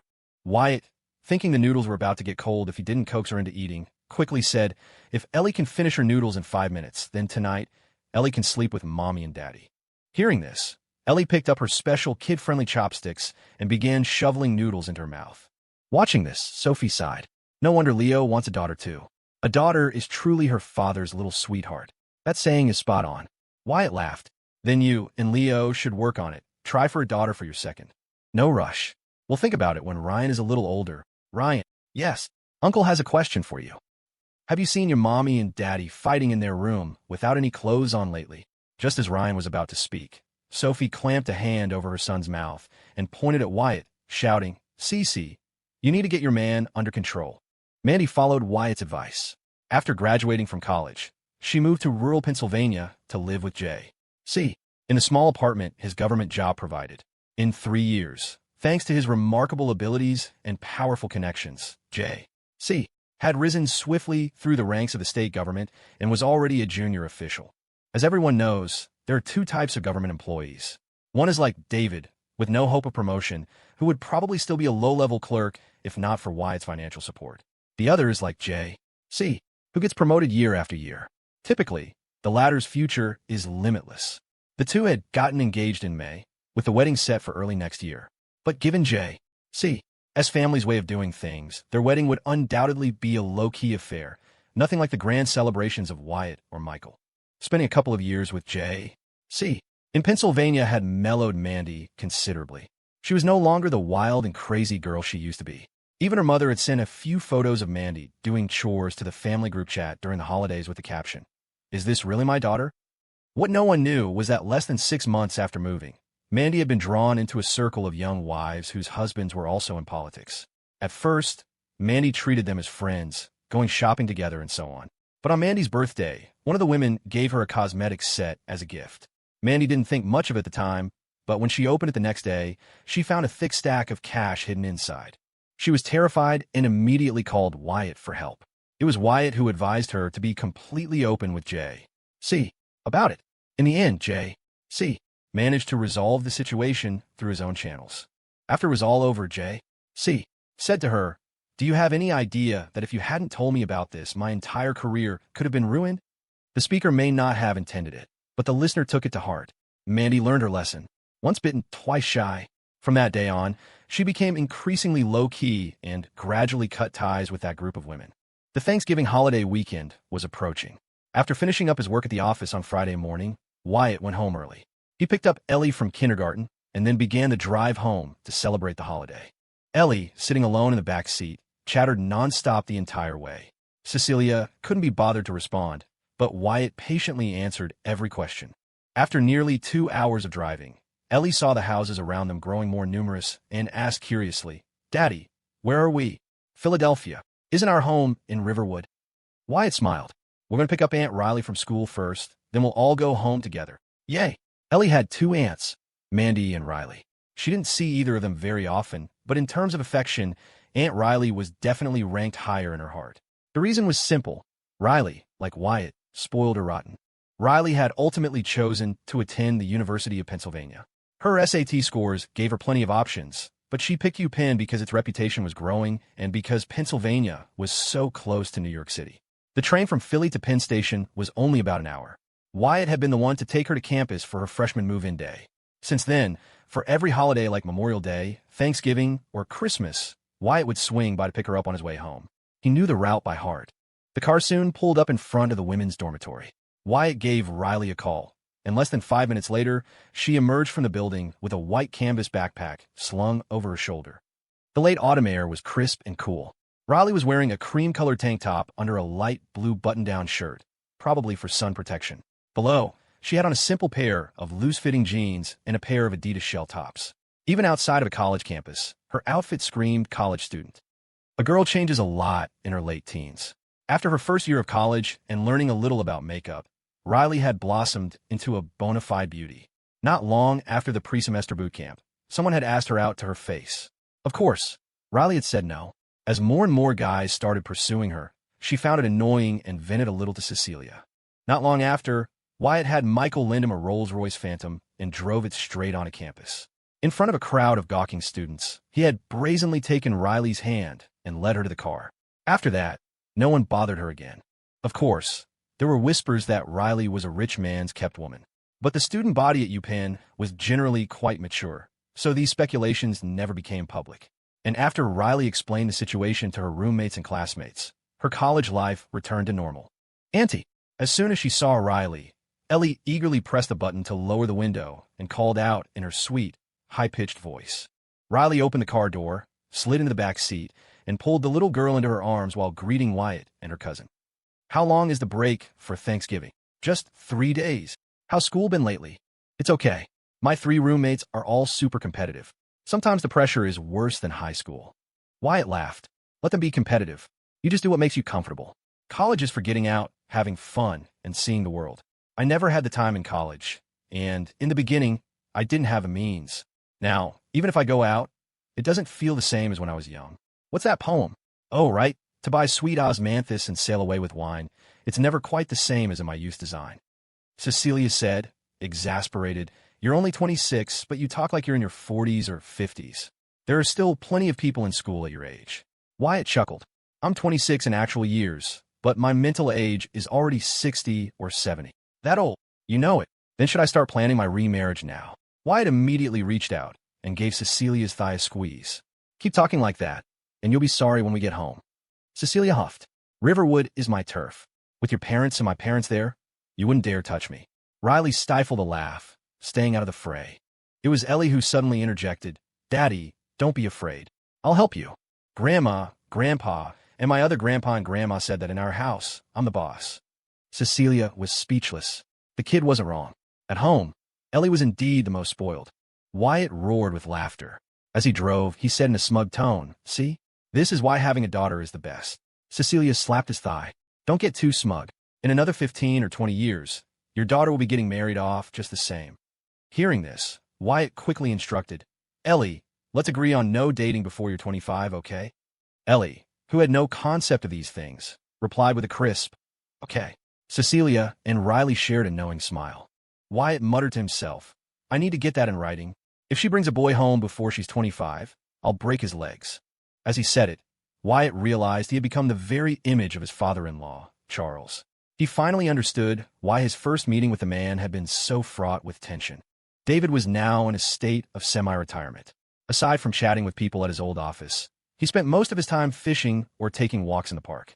Sarah, with nothing to do at home, spent her days playing bridge with her old friends. Charles was still working at the bank, a 9-to-5 routine, just like before. It was Miranda who, in recent years, had been talking more and more about resigning. She had been with a multinational corporation for nearly 20 years, and even if she quit now, she would still receive her Social Security benefits. But now that Ellie was older and didn't need constant care, she was afraid she'd be bored to death if she quit. Elaine had advised her, saying she was lucky Wyatt had given her that guest designer position at YW, otherwise she really would get depressed from boredom. So, Miranda decided to stick it out for another 2 years. When her daughter had a second child, she would resign. Her in-law had taken care of the first grandchild, so she would take care of the second. Wyatt and Cecilia had messaged the family before they left. That evening, after dropping Riley off at her home, Wyatt drove to the villa that had been renovated back in late 2019. The villa had cost less than their brownstone in New York, but it was on a whole other level. The yard alone was larger than the entire New York property. Inside, it was a world of its own. With a basement, there were 4 floors in total. The basement was an entertainment space with a home theater, a gym, and a pool table. The first floor was the common area. The second floor was divided into 2 two-bedroom, 1 living room, 1 bathroom suites, one for Sarah and David, the other for Charles and Miranda. The third floor was Wyatt's family's private space. Wyatt had originally suggested hiring a housekeeper, but Sarah had been adamantly against it. Because the house was so large, every cleaning session took Sarah a good hour or 2, and for most of that time, David was the one getting an earful. Oh, my precious granddaughter is home. The moment the door opened, the elderly couple rushed over. Sarah swept Ellie into her arms and planted 2 big kisses on her soft cheeks. When Ellie was a toddler, it was mainly Sarah who had taken care of her, and their bond was incredibly strong. Back in New York, if Cecilia didn't give in to Ellie's demands, Ellie would deliberately say, if Grandma were here, she would definitely say yes. I don't like Mommy. At first, Cecilia had been a little hurt by this. Now, knowing it was just one of Ellie's tactics, she could ignore it. Mom, is my mom not back yet? She's on her way. Your dad, want to pick her up? Oh. Ellie had been in the car for a while, and Wyatt and Cecilia, afraid she'd eat too many snacks, had deliberately not packed many. Now, upon seeing her grandmother, she rubbed her round tummy and whined, Grandma, Ellie is so hungry. That was all it took. Sarah immediately handed Ellie over to David and hurried to the kitchen to start cooking. A short while later, Charles brought Miranda home from the station. All the grandparents knew Ellie had started kindergarten, and now they surrounded her, asking one question after another. The little girl was a charmer, recounting the trivial happenings of her day with such vividness that she had the elders roaring with laughter. Cecilia glanced at Wyatt, nudged him with her elbow, her eyes seeming to say, it feels like we're the extra wheels here. Wyatt just smiled and shook his head, as if to say, you're not used to this by now. The days at home were comfortable. They could sleep in until they woke up naturally. With 4 grandparents at home, they didn't have to think about what to eat or worry about taking care of Ellie. The elders never woke Wyatt and Cecilia up, partly because they knew managing such a large company was exhausting, and partly because they thought that if the 2 got more sleep, maybe a second baby would come along. The second day home, Wyatt and Cecilia slept until 9:30 in the morning. The third day, Wyatt slept alone until 10. When he came downstairs, only David and Ellie were there. Dad, where did everyone go? Your aunt came by this morning and took your mom, your mother-in-law, and your wife for a health checkup. Your father-in-law got a call and left, probably for work. After a pause, David pointed to the kitchen. There's food in the pot. Heat it up yourself. Wyatt walked into the kitchen and, a few minutes later, sat down at the dining table with a bowl of boiled dumplings from that morning. Seeing Ellie on the sofa watching cartoons, Wyatt asked, Dad, how long has Ellie been watching TV? Since about 8. Don't let her watch anymore. She likes it, so let her watch. It's not like we can't afford the electricity. David defended his granddaughter. Wyatt sighed. What does it have to do with the electric bill? I'm worried she'll get nearsighted. In the big cities now, 5 out of 10 kids have glasses. Some start wearing them in kindergarten. Only then did David take it seriously. He tried to coax Ellie into turning off the TV, but she wasn't having it. She pouted her lips high, looking exactly like her mother when she was angry. Seeing this, Wyatt quickly said, Ellie, turn off the TV, and Daddy will take you outside to play in a bit. Click. The moment Wyatt finished speaking, the TV went off. The little girl jumped off the sofa, ran over to Wyatt, and sat down in the chair opposite him, her bright, watery eyes fixed on him. She urged impatiently, Daddy, eat faster. Okay. Wyatt ate at a leisurely pace. When he was finally done, he picked Ellie up and carried her to the front yard. The house sat on nearly half an acre of land. The backyard was relatively small and had been turned into a vegetable garden by Sarah. The front yard, aside from the garage, had a large lawn that a gardener came to maintain regularly. Except for in winter, the lawn was green year-round. Daddy, where are we going to play? The little girl asked excitedly. Wyatt thought for a moment and smiled. How about we play blind man's bluff? Okay. I haven't even explained the rules yet. Then hurry up and tell me. It's simple. One person closes their eyes and tries to catch the other. You can't run off the lawn, and the person being chased has to make noise. Okay. The little girl was smart. She knew the person being chased had the advantage. So, she quickly said, then Daddy closes his eyes first. All right, Daddy will count to 3, and then the game starts, okay? Okay. 3. Ah, the little girl shrieked, darting away from Wyatt's side. Wyatt immediately stretched out his hands and pretended to search for her. The big one and the little one had a blast playing on the lawn. Daddy, I'm over here. Ha, Daddy is so silly. Wrong way. I'm over here. Ah, now it's my turn to catch Daddy. 3, 2, 1. Are you peeking? I closed them. Ellie, no cheating. I really closed them. David had long been drawn out by the laughter in the yard. He sat on a rocking chair by the front door, watching his son and granddaughter, the smile on his face brighter than the day's sunshine. All right, Daddy's tired. I need a break. Okay. The little girl was surprisingly understanding. Seeing Wyatt sit down on the grass, she immediately came over and tried to wipe the sweat from his brow with her small hands. Wyatt quickly stopped her. Go inside and get Daddy a tissue. The little girl happily scampered off, the 2 pigtails her grandmother had tied for her that morning bouncing behind her head, looking utterly adorable. As noon approached, David saw that the rest of the family hadn't returned and started cooking rice. Noticing Wyatt's breakfast bowl still on the table, David told him to wash it, lest Sarah come back and start nagging. Wyatt just said it was almost lunchtime, and he'd wash it with the lunch dishes. At home, both father and son preferred to use their words rather than their hands. Seeing Wyatt sprawled on the sofa playing on his phone, David didn't bother saying anything more and went back to the front door to continue sunbathing. Ellie happened to have nothing to do. Remembering how her dad always praised her mom with "My wife is so capable" whenever she washed the dishes, she waited until her grandpa and dad weren't paying attention, then snuck to the dining table, picked up Wyatt's breakfast bowl, and carried it into the kitchen. She wanted to help her dad by washing the bowl, but she was too short. Undeterred, she quickly thought of a solution. She went to the living room and brought back a chair. Huffing and puffing, she positioned the chair in front of the sink, climbed onto it, turned on the faucet, and, mimicking the adults, stuck her little hands into the bowl and began to scrub and scrub and scrub. Outside, Wyatt was completely oblivious. At that exact moment, Cecilia drove up, bringing Sarah and Miranda back from the hospital. Sarah walked into the living room, glanced at Wyatt, and immediately asked, "Where's Ellie?" Wyatt paused his short-form video, put down his phone, and said, puzzled, "She was just here a second ago." In the quiet of the living room, the family heard the sound of running water coming from the kitchen. Sarah's expression sharpened, and she rushed into the kitchen. When she saw Ellie standing on a chair washing dishes, a nameless fury erupted within her. "You two good-for-nothing Evans men." Wyatt thought something had happened to his daughter. Hearing the shout, he scrambled up without even putting on his shoes and ran over. David, Miranda, and Cecilia followed. When they saw Sarah place Ellie on the floor and snatched the bowl from her hands, setting it on the counter, everyone instantly understood what had happened. The old man was outside sunbathing. The young man was inside playing on his phone. And the little one was in the kitchen washing dishes. How could Sarah, as a grandmother, not be furious? David quickly tried to distance himself. "It has nothing to do with me. I've been sitting outside the whole time. Both of you get out." Seeing the situation was escalating, David quickly pulled Wyatt outside. Ellie, seeing this, even tried to explain on her father's behalf, but that only made Sarah feel worse. Her granddaughter was so well-behaved, yet her father was a heartless slob. It was a cosmic injustice. Outside the front door, Wyatt plopped down onto the rocking chair and said with a grin, "Dad, before I got married, you were the head of the house. After I got married, I was the head of the house. Now we've both been kicked out by my mother. Does this family still have the Evans name or not? Bullshit. When was I ever the head of the house? I've never been in charge of anything in this family."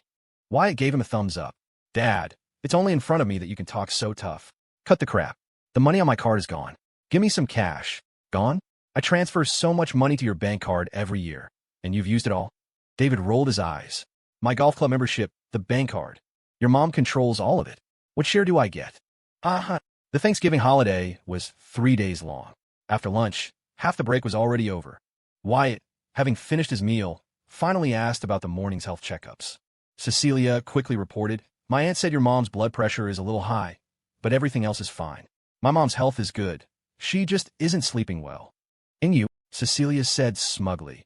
"What could possibly be wrong with me?" Miranda chimed in, "Wyatt, you should go get checked up too when you have time. It won't take long." Wyatt smiled. "My company has an annual physical for all employees, and I always go with them. I'm definitely fine. You all just need to take care of yourselves." "That's good."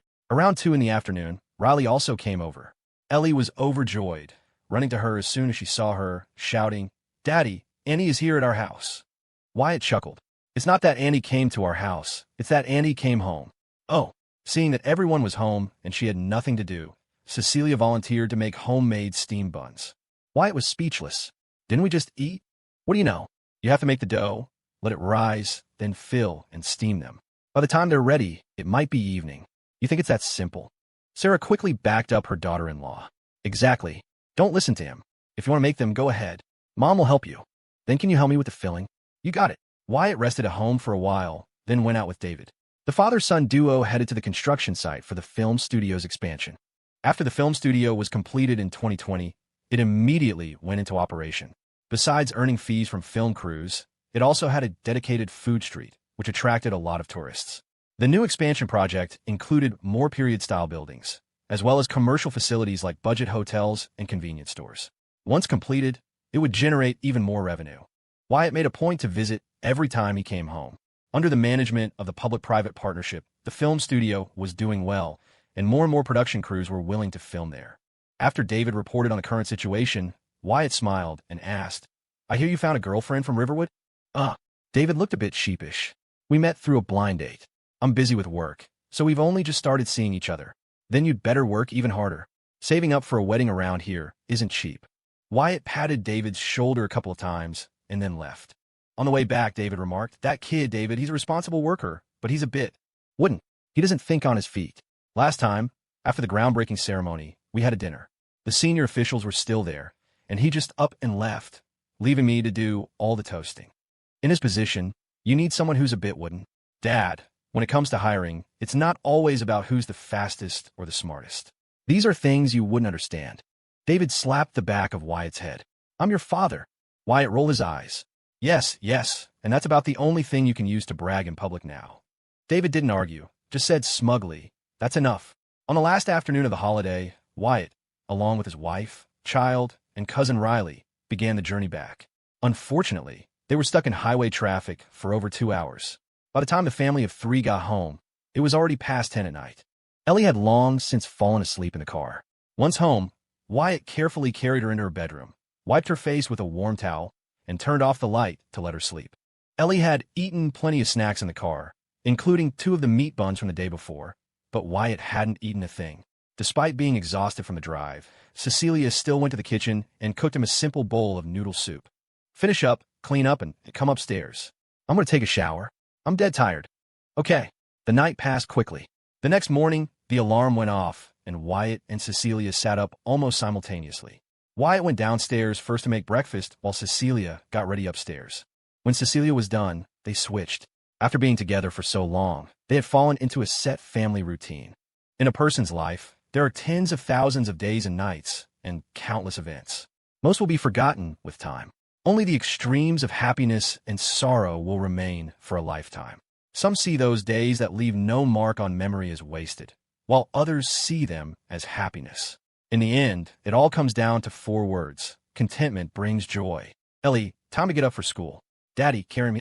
After the family of 3 finished breakfast, Wyatt drove to the office, while Cecilia drove Ellie to kindergarten. The morning always flew by. After finishing lunch in the cafeteria, Wyatt was about to head back to his office's break room for a nap when Fajon, the head of administration, called. "Chairman, Logan Bell from Deadless Robotics is here." Wyatt raised an eyebrow. For specific reasons, although Deadless Robotics had only moved to D.C. in 2021, it now had very little connection to the C group. As the technical lead for the AIGO project, Logan Bell enjoyed excellent treatment in the capital, and Wyatt hadn't been in contact with him for a long time. "What's he doing in New York?" Wyatt paused for a moment, then said, "I'm in my office." "Send him up." "Will do." About 3 or 4 minutes later, there was a knock on his office door. When the door opened, 3 men walked in. One was Logan Bell. The other 2 were Vincent Fan and Zachary Lee, who had previously worked under Frank Quinn. Wyatt remembered these 2 quite clearly. Compared to the others, Frank had placed particular importance on them. They were both promising young talents in the R&D team. On closer inspection, though, Zach seemed to hold a slightly higher status in Frank's mind. The day Frank had arrived, he had come in 2 cars. One car held only him and Zach. The other 4 were in the second car. At the time, Vivian had asked Wyatt to help find a boyfriend for Judy. Zach was around Judy's age, and Wyatt had initially thought about setting them up. But the pandemic had made going out difficult, and by the time things opened up, Deadless Robotics had been absorbed into the D.C. establishment, so the idea had faded. "Mr. Evans," Wyatt smiled. "What brings the 3 of you here?" Logan explained, "There's a major tech expo in New York this week, and the group sent us to attend. We just arrived at noon, and our hotel was nearby, so I thought I'd stop by and say hello. I spent a long time here, after all." "How are you finding D.C.?" "It's all right. They gave us dorms, and there's a cafeteria. It just took some getting used to the environment at first." Logan was from the South, so it was normal for him to feel out of place in the North at first. Wyatt wanted to ask about the AIGO project progress, but figured it might be confidential, so he held back. After chatting with Logan for a few moments, his gaze fell on Vincent and Zach. Remembering how Judy's mother was always nagging her about marriage whenever he visited, he asked casually, "If I remember correctly, you're Vincent and you're Zachary, right?" Vincent and Zach exchanged a look, surprised that Wyatt could remember their names, since they had never directly interacted. The former quickly nodded and smiled. I'm surprised you still remember us, Mr. Evans. Top graduates from MIT. Your old boss specifically introduced you. How could I forget? I remember one of you is from New York, right? Vincent nodded. That's me. I'm a local. Wyatt looked at Zach. What about you? Zach didn't understand why Wyatt was asking. He quickly replied, my family is originally from Illinois, but my parents have settled in D.C. Are you married? Huh. Men from STEM fields often get a bit awkward when this topic comes up. When he processed the question, he shook his head. Not yet, but my family has started pushing. I went on several blind dates when I went home last year. Didn't like any of them? Vincent threw an arm around Zach's shoulder and teased. He's 31. In the dating market, a guy with his qualifications gets matched with women who have extremely high standards. Plus, he's a total rookie when it comes to romance, so it would be weird if he actually succeeded on a blind date. Zach pushed Vincent away and made an excuse for himself. Marriage is about fate. Wyatt smiled. How about I introduce you to someone? Zach was stunned again. Logan quickly chimed in with a grin. Zach, anyone, mister. Evans introduces is bound to be a great catch. We're here for 5 days anyway. Why don't you meet her? Wyatt said meaningfully. As for her qualifications, they're definitely better than any of the girls you've met on your dates. But she has a very outgoing personality. I was thinking, since you're not very talkative and probably more introverted, you two would complement each other well. Well, Zach was a bit embarrassed. In his program at MIT, there were very few women. After graduating, he went straight into R&D at the corporation, where the department was all men. So, he really hadn't met anyone suitable. Whether you're a man or a woman, once you pass 30, you start to worry about marriage. Those who claim they don't want to get married are either just being stubborn or a bit too full of themselves. With his two companions egging him on, Zach finally agreed. All right, I guess it wouldn't hurt to just meet. Great, I'll arrange it. The three of them stayed until 3:30. When they saw Abby come in with a stack of documents, they found an excuse to leave. After they left, Wyatt picked up his phone, debating whether to call Judy or Vivian. After some thought, he decided calling Judy directly would be too forward. It would be better to talk to Vivian first. Hello, Wyatt. Hey, lady boss. I have something to tell you. Go on. How about a guy here? P23.My, D.C. Resident, works for a defense contractor. His family background is definitely clean, otherwise he wouldn't have gotten that job. As for looks, I'd say he's above average. Can you ask your mother-in-law if that sounds good? If it does, maybe we can have Judy meet him. Definitely. My mother-in-law is going crazy at home. No rush. You should still ask first, just as a sign of respect. Okay, I'll have an answer for you tonight. Perfect. None of the guys from room 201 ever expected that the one with the most comfortable married life wouldn't be Wyatt, Chris, or Sam, but Alex. After marrying Renee Faye in 2020, he had a son by the end of that year. For some reason, Alex decided to let his firstborn take Renee's last name. Since Renee was Giant Payne Faye's only daughter, he was so thrilled by Alex's decision that he bought the couple a luxury high-rise apartment in New York City and a new BMW. Most live-in sons-in-law didn't get that kind of treatment, but Alex got it all. After the first son was weaned, he went to live with his maternal grandparents. Then, in mid-2021, Renee got pregnant again and had another boy in April of this year. Renee was busy with aqueous gems and didn't have much time for the kids, so they hired a nanny. Now, Alex either accompanied Renee to her shop or stayed home with the kids. When he was truly bored, he'd drive his BMW X5 over to the sea. Group headquarters to shoot the breeze with Wyatt, Chris, and Sam. Wyatt often teased him. You know you owe half of your good fortune today to me, right? Alex would always retort, I was just born lucky. You got a problem with that. Everyone has their own dark corners and shining moments. Outsiders could only see that Alex was living a happy life now. No one knew how carefully he had tread in his father-in-law's home, nor did they see how well he treated Renee. After finishing up at the office, Wyatt saw that it was still early. He called Cecilia and told her he would pick up Ellie today. Cece, who didn't feel like going out, was happy to agree and reminded him to stop by the supermarket to pick up some groceries on the way. Wyatt drove to the kindergarten. He waited in the car for about 10 minutes until he heard the final bell ring and saw the teacher leading a group of little ones out of the classroom. Only then did he get out of the car. Ellie spotted Wyatt waiting at the gate almost instantly. She broke away from the group, spread her little arms wide, and shouted "Daddy" as she ran toward him. Wyatt knelt down to catch her. Ellie wrapped her arms around his head and showered him with kisses, instantly melting away the fatigue from his workday. Wyatt didn't leave with Ellie right away. Instead, he pulled a few lollipops from his pocket, unwrapped one, and held it to Ellie's mouth. You have to finish this before we get home, or your mom will yell at me. MHM. Then, Wyatt waved over Evan, Henry, and Ryan, who were also watching him, and gave them the remaining lollipops. Evan was very polite, greeting him with a brother. He and Ellie had their own system. Evan would correctly address Wyatt and Cecilia as brother and sister, but Ellie would only call him Evan. The two kids were close in age, and it would have been too strange for Ellie to call him uncle. Henry and Ryan followed suit, both calling out uncle. Evan was the oldest and a good bit taller. Henry mostly resembled his mother in looks, but his personality was more like his father's, reserved but very methodical. Assuming they weren't spoiled rotten, the old saying held true. Like father, like son. Get in the car, Ellie. I don't want to sit in the back. Then where do you want to sit? Ellie pointed to Cecilia's dedicated passenger seat. I want to sit in the front. Wyatt said patiently, it's safer in the back. Ellie stomped her foot and said stubbornly, I want to sit in the front. If it had been Cecilia, she definitely wouldn't have given in, and Ellie wouldn't have even bothered to ask. But with Wyatt, it was a different story. Ellie had learned how to play her parents off each other from a very young age. In Isabel's words, that little girl is a pint-sized schemer, just like a certain someone. The certain someone was, of course, Wyatt. As expected, Wyatt caved.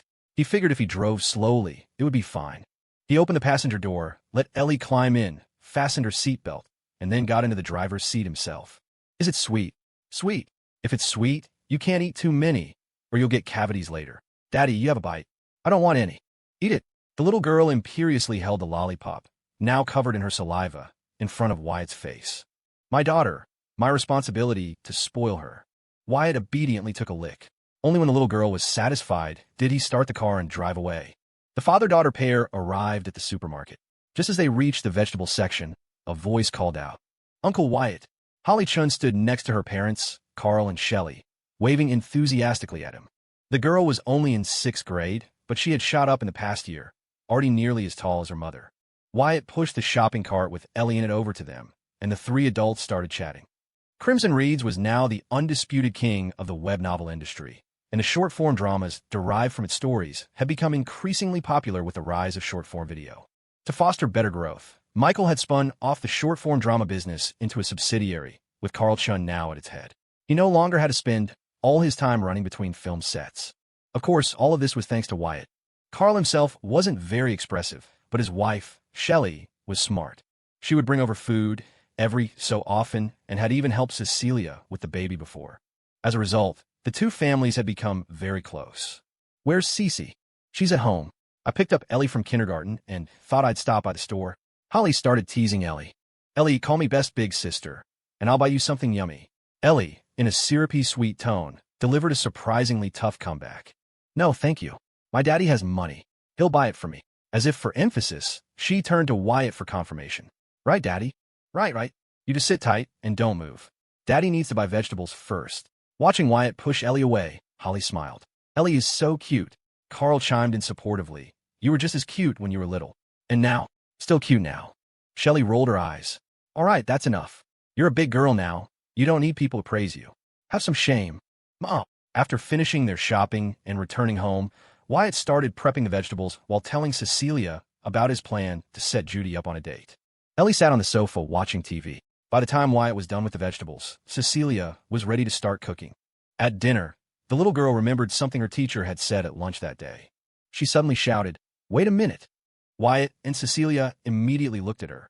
The little girl smiled. Mommy and Daddy have a race. Whoever eats fastest gets to play with Ellie later. Wyatt and Cecilia exchanged a smile, and Cecilia quickly agreed. Okay, but Ellie has to join in too, all right? Okay, I'll say ready, set, go, and then we can eat. Okay, ready, set, go. Wyatt and Cecilia pretended to eat quickly, but they were only chewing faster. Halfway through, seeing that Cecilia's bowl was getting empty, Ellie started cheering for Wyatt. Nearing the end, when it looked like Wyatt was about to lose, she leaned in and whispered in his ear, Daddy, it's okay if you lose. I'll still play with you anyway. Wyatt froze for a second, a smile spreading across his face. What is happiness? For Wyatt, in this moment, happiness was his daughter's unwavering bias. It doesn't matter if you win or lose. I'll still play with you, as long as it's you.